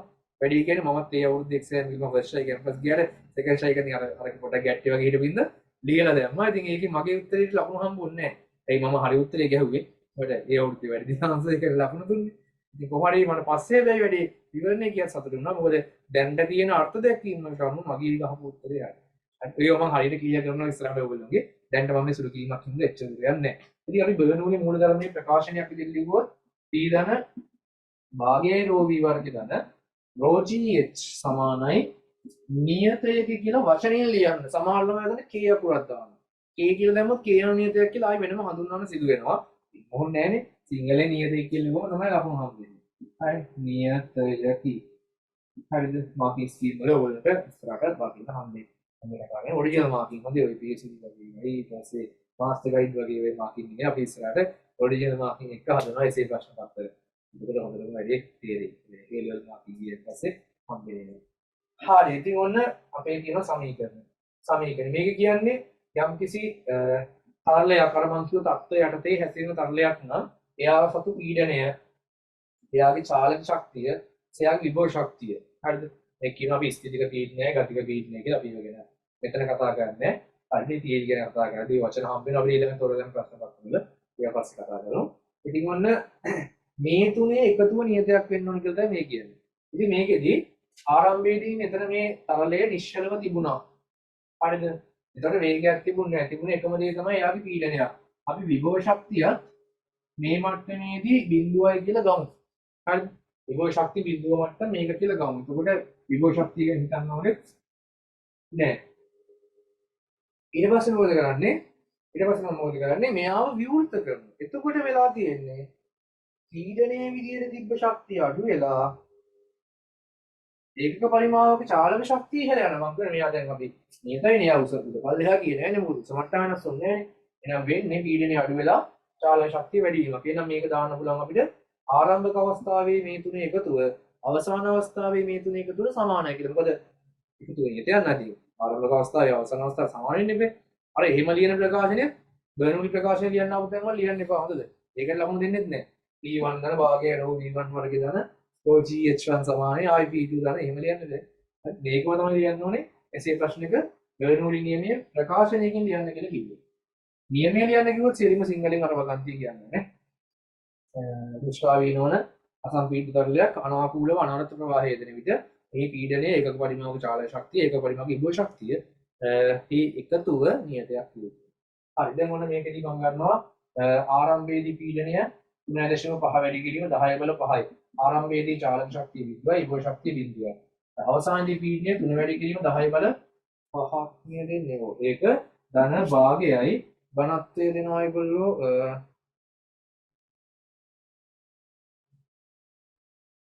ජලය ඒක නැති මොකද ජලය කියලා කිව්වොත් ඝනත්වය අනිවාර්යෙන් දෙන්න ඕන කියලා නීතියක් නැහැ. ඒක අපි දැනන් ඉන්න ඕන 1000යි කියලා. ඒක උත්තරයක් නැති කියලා. හරි භාගයයි රෝ ඊටසේ v වර්ගය ධන විභව ශක්තිය බිඳුව. විභව ශක්තිය බිඳුව. ඉතින් ඔන්න අපිට පේනවා මෙයාව ගෙඩි පිටින්ම මෙහෙට ගෙන ආපු ගමන් 3.5න් 3ක් ගියාම 0.5 වැඩි කිරීම 10 බල 5යි 10 බල 5 පොදුයි භාගයයි 10 බල 3යි v වර්ගය. ඉතින් ඔන්න 10 බල 3කට මේක කරනවා 10 බල 2යි. එතකොට එනවා මේක මෙහෙට ආපු ගමන් දේවරක් දශම 5 කියන්නේ 1යි. එතකොට 1 වැඩි කිරීම 10 බල 2 කියන්නේ 100යි. 100 v වර්ගය නම් v සමානයි 10යි නේ. v සමානයි 10යි. එහෙනම් උත්තරයක් තියෙනවා උත්තර අංක 5. ඊළඟට රේඩියෝ තරංග හා ධ්වනි තරංග යන දෙවර්ගයේම පොදු භෞතික ගුණයක්. රේඩියෝ තරංග කියලා කියන්නේ විද්‍යුත් චුම්බක තරංගයක් වන තීරයක් තරංග විශේෂයක්. ධ්වනි තරංග කියලා කියන්නේ අන්වායම තරංග. දෙකම ද්‍රවණය කරන්න බෑ. රේඩියෝ තරංග විතරයි ද්‍රවණය කරන්න පුළුවන්. හරිද? රේඩියෝ තරංග විතරයි ද්‍රවණය කරන්න පුළුවන්. ඉතින් ඔය ගැන කතා කරද්දී මට මතක් වෙනවා අපි හදන ඩ්‍රෝන් ගැන. ඩ්‍රෝන් වල තියෙන වෙනවා මෂ්රූම් ඇන්ටනා කියලා එකක්. ඒකේ තියෙන්නේ circularly polarized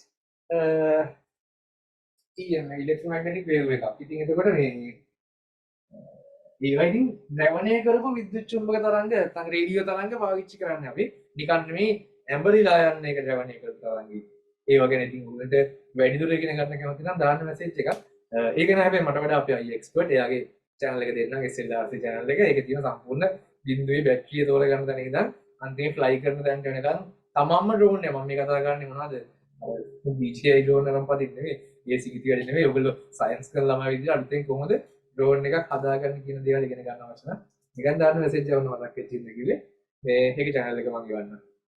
හරි ඉතින් මොන ද්‍රවණය කියන්නේ විද්‍යුත් චුම්බක තරංග වල කරන දෙයක් ඔය සම්ප්‍රේෂණ කටයුතු වලදී මොකද ඒකේ එහෙම ද්‍රවණය කළ තරංගයක් යවුවෙන් පස්සේ විද්‍යුත් චුම්බක තරංගයක් අපි කවනසර් දෙක රෙකෝඩින් එක දානවා නේද YouTube එකේ. ඔව් මේක දානවා. පළවෙනි එක දානවා. ඉතින් එහාට රෙජිස්ටර් වුණාන් පස්සේ ඉතින් ඒක ඔක්කොම දානවා YouTube එකේ. හරි රෙකෝඩින් වලට දෙනවා. රෙකෝඩින් දෙනවා මේ තමන්ගේ ඊමේල් ඇඩ්‍රස් එකේ වල ඒ රෙකෝඩින් එක ඉල්ල ගන්න තියෙන්නේ. එතකොට ඒ මේල් එකෙන් විතරයි බලන්න වෙන්නේ. ඒක මම පස්සේ දානකොට ඔයගොල්ලෝ වැඩි අල්ල ගන්න පුළුවන්. ඒවා දැන් විස්තර කරන්න ඕනේ නෑ. ඔයගොල්ලෝ තාක්ෂණෙත් එක්ක ඉන්න ළමයිනේ. හරි. ඉතින් ඔන්න මේ ඒ වගේ තරංග ඒ වගේ ඇන්ටනා වලින් යවුවෙන් පස්සේ වාසිය තමයි අපි එක ඩ්‍රෝන් එකකට පාවිච්චි කරොත් එක පැත්තකට පොලරයිස් කරපු තරංගයක් ඒක ගන්න ඒ જાතියම රිසීවර් එකකින් විතරයි. ගොඩක්ම ගන්න වීඩියෝ ට්‍රාන්ස්මිෂන් වලට අනිත් එකට නෙමෙයි මොකක්ද අපි සිග්නල් ට්‍රාන්ස්මිෂන් වලට නෙමෙයි වීඩියෝ එකට ගන්න ඒ જાතිය ඇන්ටනා. ඉතින් ඒකට එක ළඟ සංඛ්‍යාත තියෙන දෙකක් වුණත් අපි ද්‍රවණය කරපු පැත්ත වෙනස් නම් අනිත් එකත් එක්ක බාධා වෙන්නේ නැහැ. ඉන්ටර්ෆියරන්ස් එකක් එන්නේ නැහැ. ඒවත් අධිස්ථාපනය වෙලා එක එක වීඩියෝ දෙක එකට පේනවා වගේ ප්‍රශ්න වෙන්නේ නැහැ. එක ළඟ ඩ්‍රෝන් දෙකක් ෆ්ලයි කරද්දී හොඳ ක්‍රමයක් අරගෙන මේකට බාධා වෙන එක වළක්ව ගන්න. ඔය වගේ දේවල් පාවිච්චි කරන ඔය තාක්ෂණික එක්ක විතර ඔන්න රේඩියෝ තරංග ද්‍රවණය කරන අවස්ථාවක උදාහරණයක් කිව්වේ. දැන් RC කියන්නේ රේඩියෝ කන්ට්‍රෝල් නේද? ඉතින් ද්‍රවණය වීම රේඩියෝ තරංග වලට කරන්න පුළුවන් උනාට ධ්වනියට කරන්න බෑ. පරාවර්තනය තුළ අනිත් ඒවා පුළුවන්, නිරෝධනයක් පුළුවන්. එහෙනම් BC සත්‍යයයි උත්තරංක 4 මම කියවනේ. ද්‍රවණය විතරයි ඔය ප්‍රශ්නේ තියෙන්නේ. අනිත් සියලුම තරංග සඳහා පොදුයි. සියලුම තරංග සඳහා පොදුයි. ඔන්න ඊළඟට හම් වෙන 11 වෙනි ප්‍රශ්නේ සුපිරියක්. ඔක මම සාමාන්‍ය ආස් එකක් ගොඩක්ම කොළඹ රොයල් එකේ පේපර්ස් වල දැකපු එකක්. දැන් ඉතින් ඔන්න අනිත් ඒවා තියෙනවා. මේක නම් එච්චර අමාරු නැහැ. ඔක අමාරුම තැන එන්නේ ඔය වගේම තරංග දෙකක් දීලා අධිස්ථාපනය ඇහුවොත්. ඒකෙත් අංශක 90ක කලා වෙනස තියෙන අවස්ථාව තමයි දැන්ට කොළඹ රොයල් එක විතරයි ආවේ. අමාරුම පේපර්. තව ඉස්සරහට ඔයගොල්ලෝ ඒක හම් වෙනවා. හයිස්කූල් පේපර් තෝරගන්න ඒකයි. සුපිරිම ගණන් තියෙනවා මේ දැන්ට ඉලදොල හිතලවත් නැති මට්ටමේ ගණන් අහු වෙනවා. මෙතන කරන්නේ විතර ඔයගොල්ලෝ මේ ලේසි පේපර් ටිකක් නෙවෙයි කියලා දැන්ටම තේරෙනවානේ නේද? හරි ඔන්න ඊළඟ ප්‍රශ්න සාමාන්‍ය ගණන් ඒ වර්ගයේ සාමාන්‍ය ගණන්. ඔතෙන් එහාට ඔක අහන්න පුළුවන් දෙයක්.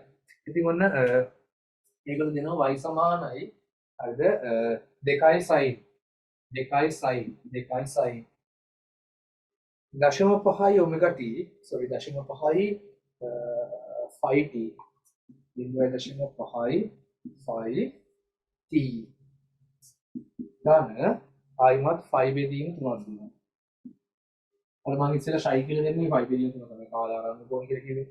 ඉතින් ඔන්න ඔයක දෙනවා. ඉතින් මේක අපි දැනන් ඉන්න ඕන දෙයක් තමයි මේ දෙන්නේ විස්ථාපනය සමානයි a sin omega t ධන ෂයි ආකාරයේ සරල අනුවර්තී චරිතය. ඔක දැනන් ඉන්න ඕනේ. ඒ උඩිලීගෝ සමීකරණ දැනන් ඉන්න ඕනේ. එතකොට ඒකට අනුරූප කරගන්න පුළුවන්. එහෙනම් මේ තියෙන්නේ t. sorry a. ඊට පස්සේ t පදේ අයින් කරායින් පස්සේ ඉතුරු ටික ඔක්කොම omega. ඉතුරු ටික ඔක්කොම මොකද කියන්නේ 0.5 කියන්නේ. එසේ මෙහා ආයෙම ඉන්න කාලාරම්භ කෝණ. හොඳයි ඒකෙන් දත්ත උස්සන්නේ එහෙම දත්ත ටික හොයාගන්න එහෙම. හරිද? ඉතින් ඔන්න ඒක අහලා තියෙන්නේ මොකද්ද? එහි උපරිම ත්වරණය. සරල අනුවර්තී චරිතය මම ගොඩක්ම කියන දෙයක් තමයි සමීකරණ පාඩම් කරන්න යන්න එපා. දැන් අර සුළු කිරීම වලට ආසුනා කියලා සුළු කිරීම එපා. හරි ඔන්න එපා. සරල අනුවර්තී චරිතේ දීලා තියෙන සිද්ධාන්තය ඔළුවේ තියාගන්න. ඒගොල්ලෝ කියනවා යම් අංශුවක් වෘත්තාකාර පතයක යද්දී යම් අංශුවක් නියත කෝණික ප්‍රවේගයෙන් වෘත්තාකාර පතයක යද්දී එම අංශුවේ සිට විස්කම්භයකට අඳින ලම්බකයේ ඉන්න අංශුව සරල අනුවර්තී චරිතයට යනවා. ඉතින් ඔප්පුත් කරලා ඇති ඔයගොල්ලෝ නේද? හරිද? එයා අනිවාර්යෙන් සරල අනුවර්තී චරිතයට යනවා. මොන ඔය ලක්ෂණය ඔළුවේ තියාගන්න. ලක්ෂණයයි වැදගත්.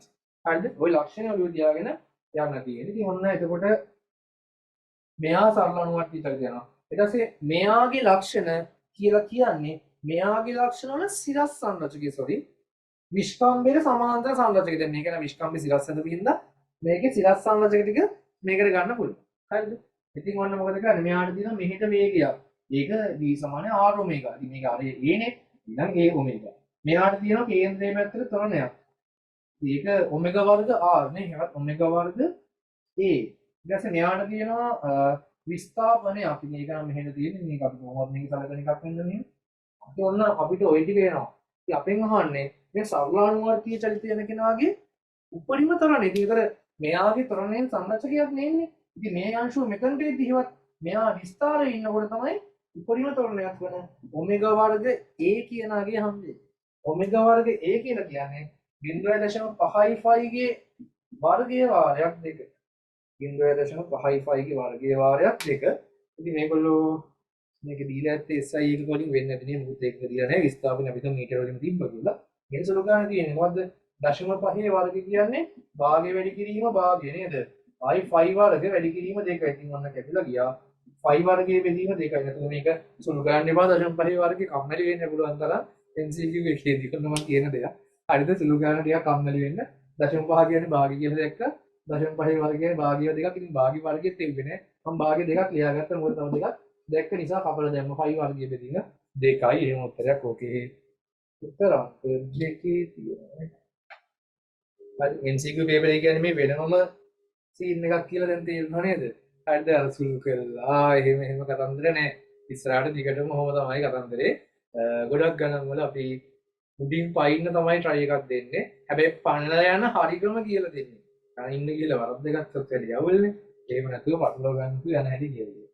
හරි ඉතින් මෙයා ගැන සරලනුවර ටීචර්දී මේ හැම පාඩමම ඔයගොල්ලෝ මම මේ කියද්දී මේවා මෙහෙම ලස්සන සුපිරියට ඔළුවට යන්නේ නැත්තම් කියන්නේ තියරි කොටස් දාන හදුපෙට තේරෙනවනේ මේකට මේක අනුරූපණම් එහෙම එලිම මේ දත්ත ටික වෙන් කරගත්ත හැටි දන්නෝනේ අර පාත් එක මෙතන තේරෙනවා බැරි වෙලාවත් මේවයි අර කෙරවලටම තේරෙන්නේ නැත්තම් හරිද අනිවාර්යෙන් මැසේජ් එකක් දාන්න ගොඩ දානවම තමයි ආයි ඉතින් ගොඩ දාගම තමයි නිකන් ඉන්නේ ඔක්කොම ලෑස්ති කරලා තියෙන්නේ ඔයගොල්ලෝ පේපර් ක්ලාස් එකට ආවම ඇති හරි පේපර් ක්ලාස් එකයි රිවිෂන් එකයි කවර් කරගත්ත කියන්නේ 24 ඕන ළමෙක් ගොඩ ඕන ළමෙක් ගොඩ මොකද ඔය කොහොමද තියරි එකේ යම් මට්ටමකට එක සැරයක් හරි අහලා තිබ්බනම් මට ඒ ඇති ඉතින් ඊහාට මෙතන ගොඩ දාන්න හරි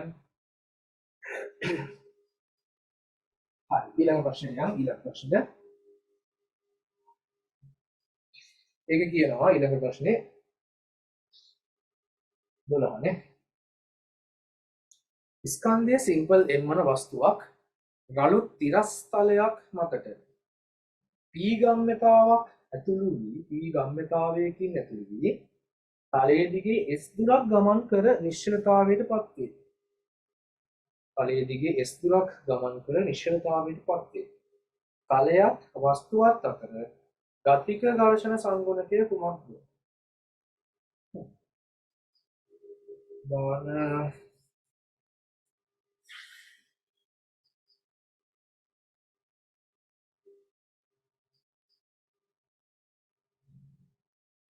පාත් දෙකක් වෙනුණා. f සමානයි මේ චලිත සමීකරණ දාලා ගොඩ දාන්නත් පුළුවන්. අර මම කලින් කිව්වා වගේ පොඩ්ඩක් කම්මැලි වෙලා තිබිච්ච චාලක ශක්තිය නේද මේ ඝර්ෂණයෙන් හානි වුණේ කියලා වැඩේ කොට දාන්න පුළුවන් පිරිමියා. හරිද? ඔන්න තිබිච්ච චාලක ශක්තිය තමයි හානි වුණේ ඝර්ෂණයේ විදියට Fs එකක් විදියට. ඉවරයි නේද ගානම නේද? භාගයයි ස්කන්ධයෙන් මේගොල්ලෝ කියනවා ගම්ම්‍යතාවයකින් ඇතුළු ගියා. ගම්ම්‍යතාවයක් දෙන්නේ ඒක විතර අපි ඒක පැත්තට දුරු කරගමු. ගම්ම්‍යතාව සමානයි mv නේවත් වේගය සමානයි. එතකොට p බෙදීම m. මොන වේගය වර්ගෙන් දැන් ඕනේ මෙතනට නේද? එතන p වර්ග බෙදීම n වර්ගයක් නේ. භාගයයි ඔන්න mv වර්ගයෙන් තමයි ඝර්ෂණය mu mg නේද? වස්තුවක් අපි මෙහෙම ඵලයක් දිගේ ලිස්සන් යද්දී අභිලම්බ ප්‍රතික්‍රියාව වෙන්නේ. එයාගේ බර බලයමනේ. x සමානයි mu r දාගත්තා. ගිය මුදුනේ s කියලා මේගොල්ලෝ කියනවා. ඉතින් අපෙන් අහන්නේ mu ගියගේ කොච්චරක්ද කියලා. mu ගියගේ කොච්චරක්ද කියලා. එක m එකක් වුණ කැපිලා ගියා. p වර්ගයේ බෙදීම 2m වර්ග s p වර්ගයේ බෙදීම 2m වර්ග s දෙන ඔන්න ඝර්ෂණ සංසන්දනය රසන්දී එන්නේ.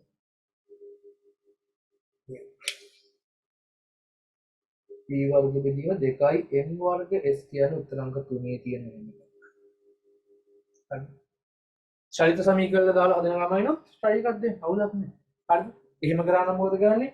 සමදලිටාවෙන් mg ආව f සමානයි mu r දාලා ඝර්ෂණය ආවද මොකද ලිස්සන් යනකම් ඝර්ෂණය විතරනේ තියෙන්නේ. වෙන බලයක් නැහැ. තිරස් බලයක්. ඒන f සමානයි mu r කියන්නේ f f සමානයි ma දාපුවම තොරණ එනවා. ඒ තොරණේ පාවිච්චි කරලා උන ආරම්භක වේගය දන්නවා. ආරම්භක වේගය මෙහෙම ගන්න වෙනවා ඒත්. හරිද? ආරම්භක වේගය දන්නවා අවසානයේ නිශ්චල වෙනවා. තොරණ හෙව්ව කියපු ස්ථාපනයේ තියෙනවා. එහෙනම් v වර්ග සමානයි u වර්ග දන 2as දාන තියෙන්නේ. ඒ දාපු ගමන් මේ මේක වෙනවා. එනවා තමයි කරලා බලන්න ආවේ නැත්තම් කියන. හරි. ඒක මේ හදන හැටි ඒක සාමාන්‍ය දන්න එකට මේකත් තියෙන්නේ. ඔයගොල්ලෝ දන්න දේම තමයි. හරි. ශක්ති සංස්කෘතිය මේ විදිහම කරගන්න තියෙන්නේ. ඉතින් එකම ගන්න ක්‍රම දෙකක් තිබ්බොත් අපි යන්න ඕනේ ලේසි පාර. හරිද? ජීජ මොකද උනේ කියලා අහනවා මම කියලා. මම එකක් හදලාද? ජී හදලානේ. සෝරි උත්තරාංක කීයද එන්නවද ඒකට? 4 නේද? p වර්ග බෙදීම 2m වර්ග gs නේ මම ආයි පොඩ්ඩක් කියලා දාන්න මොන මෙහෙම නේ ආවේ භාගයයි mv වර්ගය සමානයි fs නේ ඔන්න භාගයයි m මෙතන p වර්ගයේ බෙදීම m වර්ගය මෙතන mu mg තිබ්බනේ ඔන්න g එක ගන්නවා හරිද උත්තරක හතරේ gs දෙන්නම් පල්ලෙහා ඉන්නවා 2 gs 2 gs m වර්ගය කොහොමද කියන්නේ උත්තරාංක යමු ඊළඟට ප්‍රශ්න අංක 13ට දිග L වන ඒකාකාර දණ්ඩක් හරිමැදි අංශක 90ක කෝණයක් සෑදෙන පරිදි නැමුණු විට වෘත්ත කේන්ද්‍රයේ සිදුවන විස්ථාපනය කොපමණද සුපිරි ගමන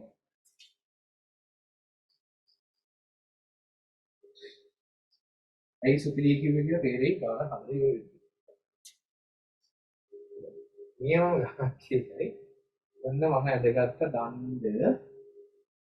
දණ්ඩ මුලින් තිබුණේ මෙන්න මෙහෙම දණ්ඩේ වෘත්ත කේන්ද්‍රයේ ආරම්භක පිහිටුම G1 කියලා ගන්න. ඔන්න G1 කියන ගණන් L දිග දණ්ඩක ඔන්න ඔන්න තමයි තියෙන්නේ වෘත්ත කේන්ද්‍රය. ඔක G1. හරිද? නේද? දැන් සම්මිතිකෝ තියෙනවා දණ්ඩ. හරිද? ඊට පස්සේ මොකද කරන්නේ මේ දණ්ඩ නවනවණු අංශක 90ක්. ඔන්න G1 ලකුණු කරලා ඉවරයි. දැන් ඔන්න G වෙනස් වෙනවා කොහොමද? ඔන්න දැන් තියෙන දණ්ඩ මෙන්න මෙහෙම. දැන් තියෙන දණ්ඩ මෙන්න මේ විදිහට. දැන්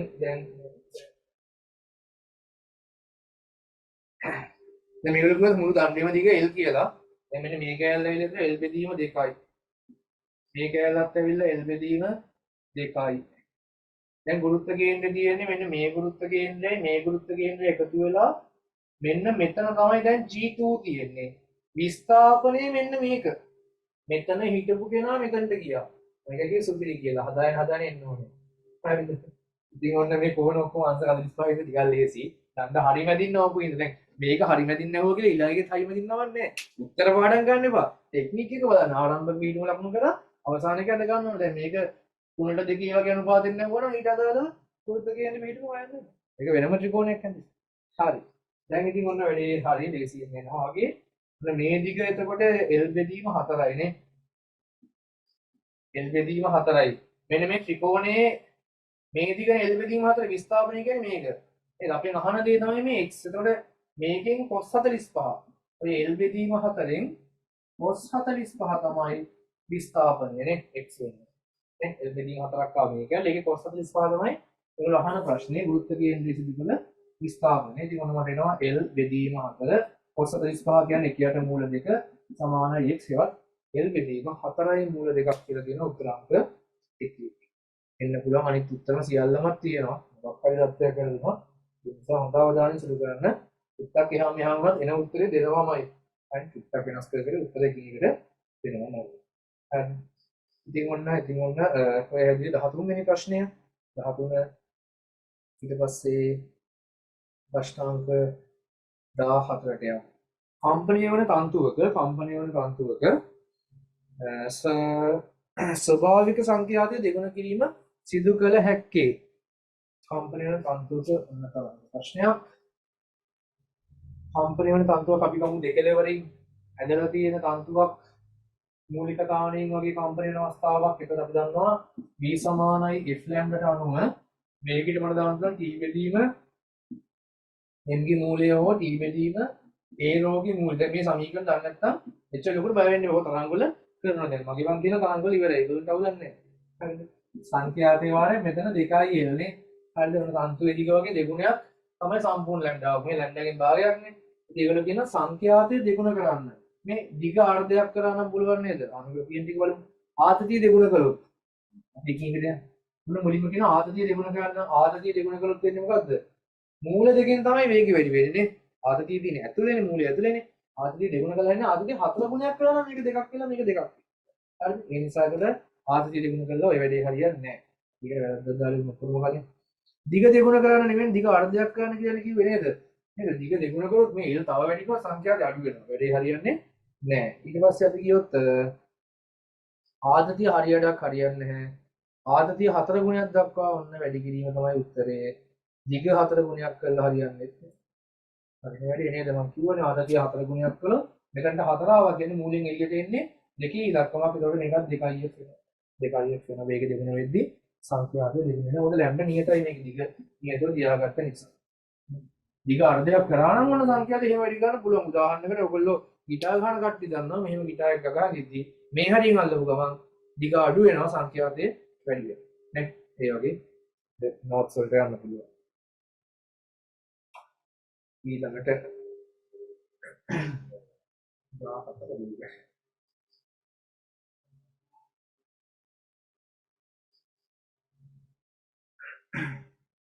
ඊළඟ ප්‍රශ්නේ කියනවා ද්‍රව්‍යමානයකින් ද්‍රව්‍යමානයක්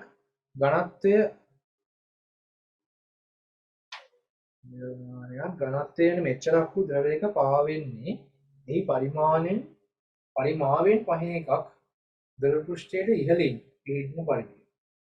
එම පරිමාවෙන් 10 එකක් ද්‍රව පෘෂ්ඨයෙන් ඉහළ පවතින පරිදි පාවෙන්නේ කිනම් ඝනත්වයක් සහිත ද්‍රවයක ද්‍රව ස්ථිතියනේ. ඒක නම් මොකද කරමු.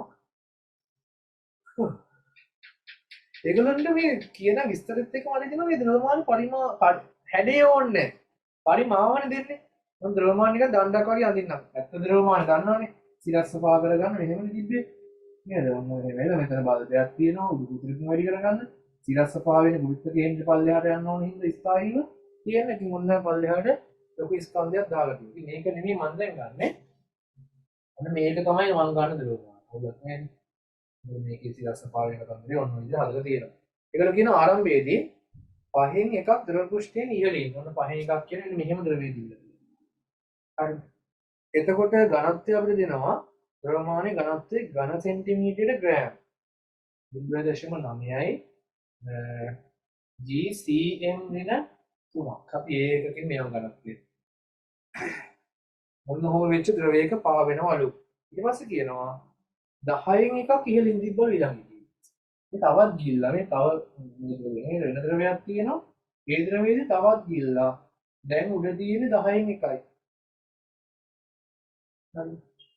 දැන් තියෙන්නේ 10න් එකයි උඩ. කලින් 5න් එකක් තිබුණා දැන් 10න් එකයි.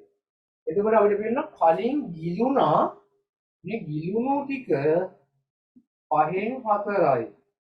දැන් ගිලුණු ටික 10න් 9යි. අපි දන්නවා අවස්ථා දෙකේම වස්තුව එකම බර ද්‍රව්‍යමානයක්. එහෙනම් උඩුකුරු දෙරුණ අවස්ථා දෙකේ සමාන වෙනවා. මොකද අපේ ඉපිලුම් මූලධර්ම කියනවා වස්තුවක් තරලයක ඉපිලේ නම් පාවේ නම් වස්තුවේ බර තරලය මගින් වස්තුව මත ඇති කරන උඩුකුරු දෙරුමට සමානයි කියනවා. ඉතින් මේක අවස්ථා දෙකේම ඉපිලෙනවා. හරිද? ඒවත් අවස්ථා දෙකේම එහෙනම් උඩුකුරු දෙරුම වස්තුවේ බරට සමානයි.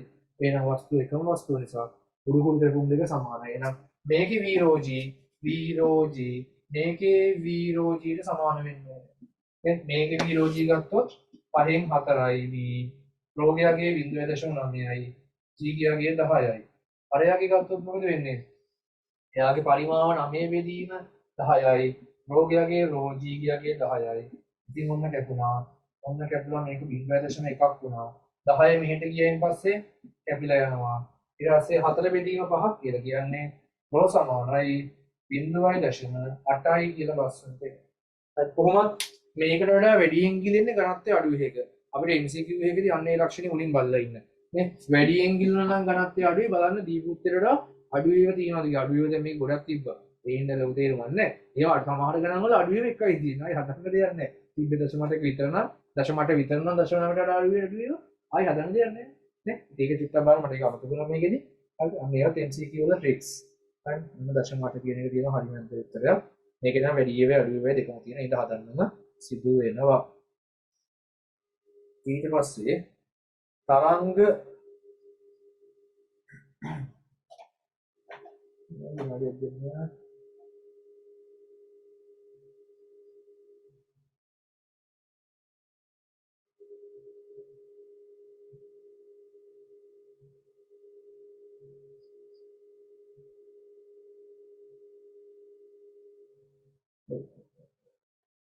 මම පොඩි දෙයක් චෙක් කළ වෙලේ මේ මට ඉතිච්ච එක ආවි. ඔබ ගිය අවුරුද්දේ තෝමයි.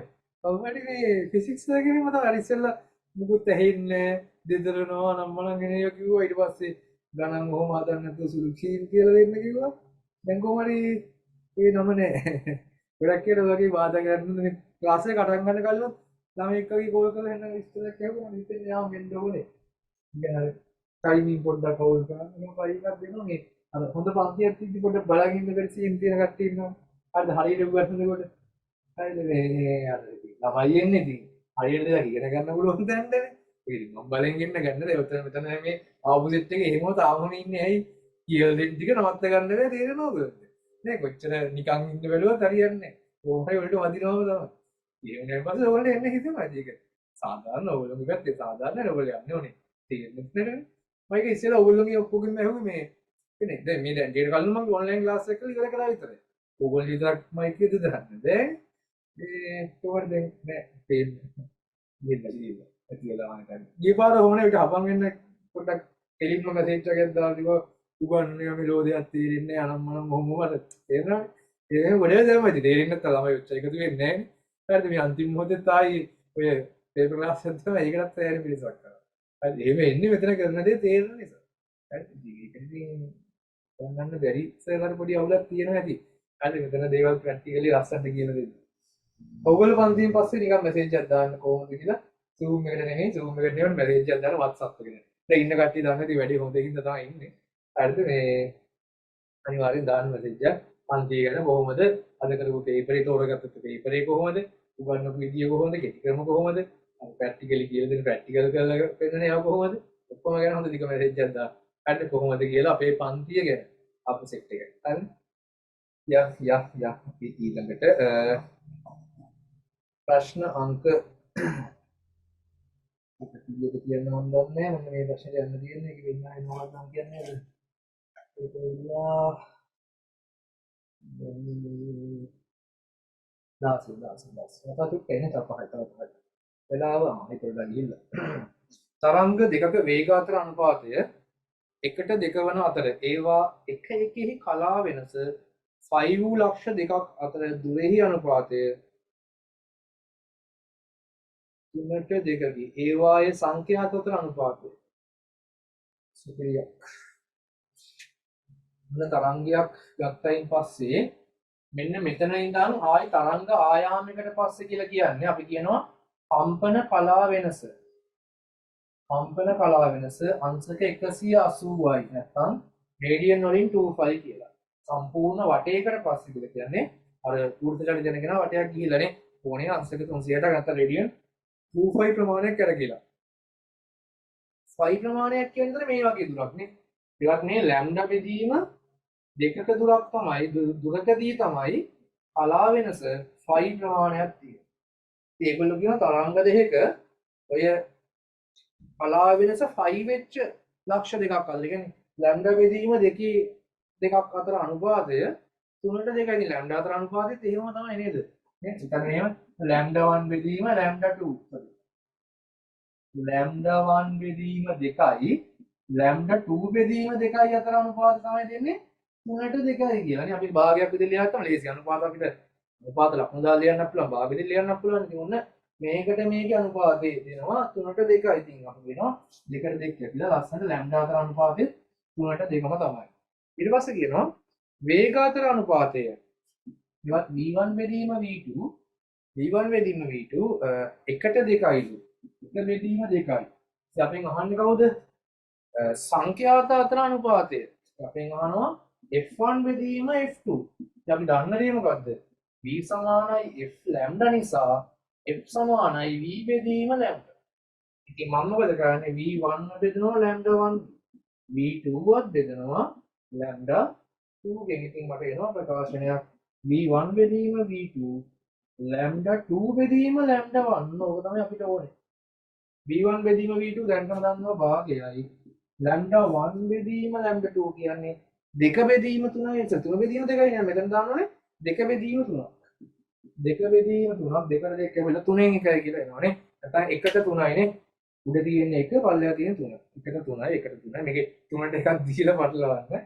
හරි මම ගන්න පිළිවෙල ගත්ත v1 බෙදීම v2 කියලා. එහෙනම් අනිවාර්යෙන් වෙන්න ඕනේ 1ට 2යි 1ට 3යි කියන උත්තර. 1ට 3ක් කියන උත්තරාංක 1. අන්න ඒව සුළු කරගන්න. හරි. ජල තටාකයක x කොටසේ සිට y කොටස දක්වා සම්ප්‍රේෂණය වෙන ජල තරංගයක් කියනවා වර්තනය වෙනවා කියලා. x මාධ්‍යයකින් තවත් මාධ්‍යයකට අපි කියන්නේ වර්තනයක් කියලා. වර්තනය වන ජල තරංගයක හැඩය රූපයේ පෙන්වයි. x කොටසේදීට වඩා y කොටසේදී තරංගයේ වේගය අඩුයි. x කොටසේදීට වඩා y කොටසේ වේගය අඩුයි. ඒවත් චාලක ශක්තිය අඩු වෙනවා. ඉතින් ඒකයි ඔය විස්තරය වැඩි කරලා ඇඳලා තියෙන්නේ. නේ චාලක ශක්තිය අඩු වෙද්දී අනිවාර්යෙන් විභව ශක්තිය වැඩි වෙනවා. නේද? ශක්තිය සංස්කෘතිකයි නේ. ඉතින් ඔන්න වේගය කියන්නේ GHG වර්ගමූලය. ඒවත් ගුරුත්වාකර්ෂණ ත්වරණයයි ඒ අදාළ මාධ්‍යයේ ගැඹුරයි ද්‍රවයේ ගැඹුරයි මත තමයි තරංග වේගය නඳවා පවතින්නේ. එතකොට දාලා තියෙන ද්‍රව වර්ගයේ වතුරද භූමිතේද නැත්නම් නීකැණිද මොකක් වුණත් එකම වේගකින් යනවා. අය තරංගේ ගැඹුරයි G විතරයි අදාළ වෙන්නේ. ඉතින් ඔන්න ඔය වගේ වෙලාවකදී ඒගොල්ලෝ කියනවා පළවෙනි එක මෙහෙම ආවලු ඊළඟ මාධ්‍යයේදී මෙහෙම ගියාලු වේගය අඩුයි. දැන් අඩු වෙන්න ඕනේ. මොකද ඒක අපි දන්න දෙයක්. මාධ්‍යයකින් මාධ්‍යයකට ගියා කියලා සංඛ්‍යාත වෙනස් වෙන්න බෑ. මොකද මෙතනදී රැලි තප්පරයකදී රැලි 5ක් ආවනම් මෙතන තියෙන ලක්ෂයකුත් පහුවෙනම් ඒ රැලි 5 යන්න ඕනේ එකම තප්පරයේදී. ඒවත් සංඛ්‍යාත සමානයි. එහෙනම් සංඛ්‍යාත සමාන නිසා අන්න වේගය අඩු වුණා, ලැම්ඩා අඩු වුණා. ගැඹුරත් එහෙනම් අඩුයි නේ මේ සමීකරණයට අනුව. ගැඹුරත් අඩුයි. ඉතින් අපි බලමු එහෙම ප්‍රකාශනයක් තියෙනවද කියලා. x කොටසේදී වඩා y කොටසේදී තරංගයේ වේගය අඩුයි.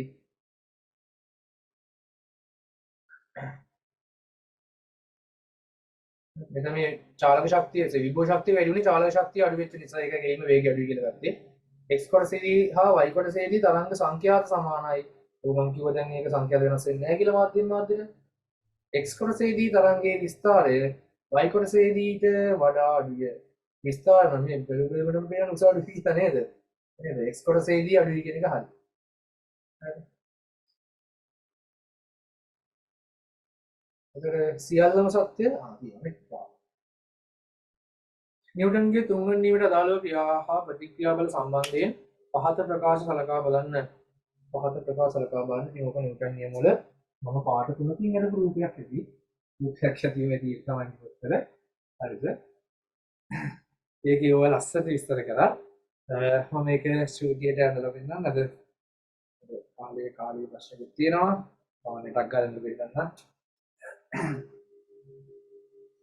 ඉතින් ඔන්න මම දැන් මේක එකපාරටින් අදින්න ගණන් ගන්න එපා. දැන් පාඩ තුනක් ඇඳලා මේක කැමරාව යවලක් තියෙනවා. හරියටම බේස් නැති එකම එකපාරටක් කරලා. ඉතින් ඔන්න මම පෘථිවිය මත තියෙන පෙට්ටි දෙකක් යන්නේ. පෙට්ටි දෙකක්. ඉතින් ඔන්න මෙයා මතත් වෙනවා බර බලයක්. මෙයා මතත් වෙනවා බර බලයක්. මම මේ පුංචි එක සිම්පල් mg ලොකු එක්කෙනා කැපිටල් mg කියලා ගත්තා. ඉතින් අපි දන්නවා අභිලම්බ ප්‍රතික්‍රියාවක් එනවා.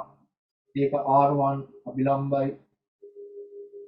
මේකෙත් තියෙන අභිලම්බ ප්‍රතික්‍රියාවක්. ඒක R2 ඒකත් අභිලම්බයි. ඔන්න ඔහොම බල ටිකක් තියෙද්දී මේ ඇඳපු බලවල නිව්ටන්ගේ තුන්වෙනි නියමයට අනුව හැසිරෙන කිසිදු බල යුගලයක් නෑ ළමයි. සමහර ළමයින්ට එහෙම පැටලිලා තියෙනවා. මේ RMG ට සමානයිනේ. දිශාවෙන් ප්‍රතිවිරුද්ධයිනේ. ඇත්තටම ඔය ඒක රේඛීයයිනේ. එහෙනම් ඒ දෙක නෙමෙයිද? නෑ ඒ දෙක නෙමෙයි. හරිද? R ගේ ප්‍රතික්‍රියාව තියෙන්නේ R ඇති කරපු කෙනා මත. මේ උඩ ඉන්න පෙට්ටිය මත අභිලම්බ ප්‍රතික්‍රියාවක් ඇති කරේ පල්ලෙහෙන් ඉන්න පෙට්ටිය. එහෙනම් අනිවාර්යෙන් උඩින් එන පෙට්ටිය ප්‍රතික්‍රියා බලය ඇති කරනවා පල්ලෙහෙන් ඉන්න පෙට්ටිය මත R1 එකක්. මොකද ඉතින් ඔයගොල්ලෝ දන්නවා ඕගොල්ලෝගේ කරේ කවුරු හරි නැග්ගොත් ඕගොල්ලෝ එයා උඩට තල්ලු කරනවා වගේ ඕගොල්ලෙන් කරට බරක් එනවා නේද? තමයි ප්‍රතික්‍රියාව. ඔය තියෙන්නේ ඒක. එතකොට මේ R2 ගේ ප්‍රතික්‍රියාව ඒක පොළොව මත තියෙන පල්ලෙහාට. එහෙනම් මේකේ ප්‍රතික්‍රියාව මේක. අපිට බලන්න වස්තු දෙකක් අතරම හැමතිස්සෙම ඇති වෙන්නේ නේද? මේක ඇති කලේ පෘථිවිය නම් පෘථිවිය මත අභිලම්බ ප්‍රතික්‍රියාව. මේක මෙතන අභිලම්බ ප්‍රතික්‍රියාව ඇති කලේ මේ පෙට්ටිය නම් මේ පෙට්ටිය මත තමයි ප්‍රතික්‍රියාව. අනිවාර්යෙන් වස්තු දෙකක් අතර ඇති වෙන්නේ. එතකොට බර බලයෙන් ප්‍රතික්‍රියාව නැද්ද? අනිවාර්යෙන් තියෙන්න ඕනේ. මේ බර බලය ඇති කරේ පෘථිවිය මගින්. පෘථිවිය විසින් පෙට්ටිය පහළට අදිද්දී පෙට්ටිය විසින් පෘථිවියේ ගුරුත්ව කේන්ද්‍රය ඉහළට අදිනවා mg බලයෙන්ම. mg බලයෙන් මේ වගේ කැපිටල් mg බලයෙන්ම අනිවාර්යෙන් මේ පෙට්ටිය විසින් අදි. ඔන්න දැන් බල යුගල් තුනම ලියලා ඉවරයිනේ. බල යුගල් තුනම මේ හතරනේ. R යුගලයක් ලියුවා, ආයි තව R යුගලයක් ලියුවා, mg යුගලයක් ලියුවා, ආයි mg යුගලයක් ලියුවා. ඔන්න ඔය දෙක තමයි බල ටික තියෙන්නේ. ඔන්න ක්‍රියා ප්‍රතික්‍රියා බල ටික නිව්ටන්ගේ තුන්වන නියමයට අනුව ගත්තෙන් පස්සේ. ඉතින් දැන් ඔන්න වගන්ති කියන්න මහලුක අමාරුවක් නෑ. එකම වස්තුව මත කොහෙත්ම ක්‍රියා කළේ නෑ බලයුගලය. ඒවා එකිනෙකට ප්‍රතිවිරුද්ධ දිශාව ඔස්සේම තමයි අනිවාර්යෙන් පැවතුනේ. සෑමිටම එකම ලක්ෂයෙන් නෙමෙයි ක්‍රියා කළේ නේද? වස්තු දෙකක් මත නම් ඉතින් ලක්ෂ දෙකකින් ක්‍රියා කරන්නේ. එතකොට B පමණක් සත්‍ය වෙලා උත්තරාංක 2 එනවා. මේ වුණත් ඒ තියරි හරියට ඔළුවේ තියෙන්න ඕනේ. තියරි ඔන්න වගේ ක්ලියර් එකට තියෙන්න ඕනේ. නැතුව අර සමානයි ප්‍රතිවිරුද්ධයි තුන්වෙනි නියමයට අනුව වෙන බල කියලා මතක තියාගත්තද හරියන්නේ නැහැ. නිකන් නියමයක් විදිහට හරියන්නේ නැහැ. ක්ලියර් එකට ඔළුවේ තියෙන්න ඕනේ. අපි කාට හරි ගැහුවොත් ඌ තමයි අපිට ගහන්නේ වෙන එකකින් නෙමෙයි. තේරුණා? ඒවලගේ තුන්වෙනි නියමෙත් ඒකම තමයි. ඔයගොල්ලෝ වලියකට කියලා කාට හරි ගිහුවොත් ඌ අපිට ගහන මිසක් වටේ ඉන්න උන්ට ගහන්න යන්නේ නැහැ නේ. ඒ වගේ මේ බල ඇති කරේ පෘථිවිය මගින් නම් මෙයා ප්‍රතික්‍රියා බලය ඇති කරන්නේ පෘථිවිය මත. හරිද? නිවටන්ගේ තුන්වෙනි නියමෙ එහෙමයි. අනිවාර්යෙන් මේ විදිහට ගන්න. මේ වගේම ක්‍රියා ප්‍රතික්‍රියා එකම මොහොතේ බිහි වෙන්නේ එකම මොහොතේ නැති වෙලා යන්නේ. ඉතින් ඔන්න ඔතනදී දැනට හොයාගත්ත ගුරුත්වාකර්ෂණ බලය කියන එක තරංගයක් කියලා. ඒකත් එක්ක ගුරුත්වාකර්ෂණ බලය නිව්ටන්ගේ නියමයට අනුව හැසිරෙන්නේ නැතුව යනවා. හරිද? ඒවට හිතන්න එපා. තාම ඒ ෆිසික්ස් වලට ඇවිල්ලා නැහැ. මම හිතන්නේ තව අවුරුදු 50කට ලංකාවේ ඉඳලා ෆිසික්ස් වලට ඔය කරුණු ඒ කියලා. ඒ හින්දා ඒක හිතන්න එපා. ගුරුත්වාකර්ෂණ බලය නිව්ටන් නියම වලට අනුව හැසිරෙනවා. දැන්ට හැසිරෙනවා. හරි යමු ප්‍රශ්නාංක ප්‍රශ්නාංක කියන්නේ ඒක හොයාගන්න 19 තව දෙකයි නේ ටයිපින් හරි රැඩිති ටැංකියක ඇති කළ තරංග බාධකයකු පටු සිදුරකින් ගමන් කරද්දී හොඳින් විවර්තනය වුණා නේද තරංග සංඛ්‍යාතය හා තරංග ආයාමයේ සිදුවන වෙනස්කම් පිළිබඳව මේ දෙකම වෙනස් වුණේ නැහැ වෙනස් නොවේ පහ මතකයිනේ නිකන් හැරලා ගියා විතරද මම අදිද්දිතර යන්නේ එකම ලැම්ඩා බලතරෙන් අදින්නවා කියන්නේ නේද සිදුවක් කරා ගිහිල්ලා උනේ විවර්තනය වෙලා හැරලා ගියේ විතරයි ලැම්ඩා වෙනස් වුණේ නැහැ ඒකට කලින් කියන ජලයේ තව මාධ්‍යයකදී ගැඹුර වෙන්න නිසා වේගය වැඩිලා ලැම්ඩා වැඩි වුණා හරි ඒ කියන තුන් සිදුවකින් ගිහිල්ලා වෙච්ච දෙයක් නෙමෙයි දෙකම වෙනස් නොවේවා ප්‍රශ්න අංක 19ට එන්නේ ගෙලින්ම පහ හරි විස්තර කරනවා අද දවසේ අවසාන ප්‍රශ්නය. ඔය දැනට අපි ප්‍රශ්න 20ක් කරන හින්දා පැය දෙකකින් වගේ ඉවරනාට ඉස්සරහට පොඩ්ඩක් පැය 2:15ක් 20ක් විතර හරි පැය දෙකමාරක් යන තිබෙනවා. මොකද මේකේ මට ප්‍රශ්න කරලා ඉවර කරන්න නෙමෙයි ඕනේ. ඒ ළඟින් එන ප්‍රශ්නයක් වුණා තාවොත් ඕගොල්ලොන්ට කරගන්න පුළුවන් තැනට ඕගොල්ලොන් ඇදලා දාන්න. තේරෙනවද දැන් මම මේ අතර වටපිටාවක් පොඩ්ඩක් මතක් කරනවානේ. ඉතින් ඔහොම වටපිටාව ඕගොල්ලෝ විභාග වෙනකම් අවුරුද්දක් තිස්සේ හැම සතියෙම හෙන්න ගත්තෙන් පස්සේ අමතක කරන්න බෑ නේද තියෙන්නේ. හරි ගන්න එකයි MCQ පන්තියක වැදගත්කම හැමදේම හැම පාඩමම හැමතිස්සෙම ඇහෙනවා. එතන ඔයගොල්ලෝ තියරි අමුසින් මතක තියාගන්න මහන්සි වෙන්න ඕනේ නැහැ. කොහෙන් හරි ආයෙ අහුවෙනකොට ආයෙ විතර ඇහෙනවා. ආයෙ අහුවෙන ආයෙ පාඩම් කරන දෙයක් නැති වෙලා යනවා අන්තිමට. හරිද? අර අමාරු කෑලි වෙනම කවර් කරගන්නනේ ඔයගොල්ලෝ මගින් ඉල්ලගෙන. ඒකත් එක්ක ඔයගොල්ලන්ට ඇති දෙයක් නැති වෙනවා මිසක්. හරි. ඒකයි මේක විශේෂ පන්තියක් වෙන්නේ. මේක සුපිරිම පන්තියක් වෙන්නේ. හරිද? දැන් ඔය අද අපේ ගෲප් එකට ආපු සෙට් එකෙන් 100ට මට 20ක් ඉස්සරහට තමයි ආවේ නේද අපි ගෲප් එකේ 100 ගණක් ඉන්නවා හරිද 25ක් විතර වගේ නේද ලොකුනේ ඉතින් ඔන්න ඒ සෙට් එක දන්නවා වැඩි කොහොමද ක්වොලිටි එක කියලා ඕගොල්ලෝනේ ගිහිල්ලා ගෲප් එකේ අනිත් ඉන්නවුන්ට කියන්න යාළුවෝ ඉන්නවනම් එහෙමයි ඉස්කෝලේ යන ඉස්කෝලේ පන්ති වල යාළුවෝ ඉන්නවනම් එහෙමයි මේක යවන්න ඕනේ මේ ඉගෙන ගත්ත ළමයි සෙට් එක අනිත් අය දන්නේ මේ රෝදයක් ඉතින් ඔළුව දාලාවත් බලන්නේ මේක මොන වගේ වැඩක්ද කියලා හරිද මේක වෙනමම වැඩක් හරිද මේක කොහොමත් අන්තිම වෙද්දි සෙට් එක සෙට් වෙනවා සමහර වෙලාවට ඒ වෙද්දි කට්ටිය පරක් වැඩි. එහෙම වෙන්න එපා. යාළුවෝම කොහොමද කොට දාගෙන යන්න. මොකද ඔයගොල්ලෝ මෙතන ඉන්න සෙට් එක අනිවාර්යෙන් කැම්පස් යන තැනට ගිහින් යෝනේ. මෙතෙක් මගේ ඒ ටාගට් එක සාර්ථකයි. සියලුම දෙනා පාස් කරලා තියෙනවා. හරිද? ඉතින් ඉහාට යන්නත් උදව් කරනවා අනිවාර්යෙන් කැම්පස් වල මට්ටම වෙනකම්. හරි. හරි. ඉතින් මොන ඊළඟ ප්‍රශ්නේ කියනවා රූපයේ දක්වා ඇති පරිදි AB දණ්ඩ A කෙලවරේ බිම පවතින පරිදි සිරස්ස තැවීමට ගුරුත්ව කේන්ද්‍රය ගුරුත්වයට එරෙහිව කළ යුතු කාර්ය B කෙළවරින් සිරස්ස තැබීමට අවම කාර්ය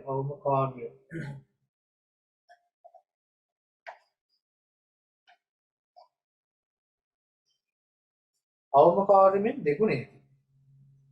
දණ්ඩේ දිග L නම් A කෙළවරේ සිට ගුරුත්ව කේන්ද්‍රයක් මෙලව.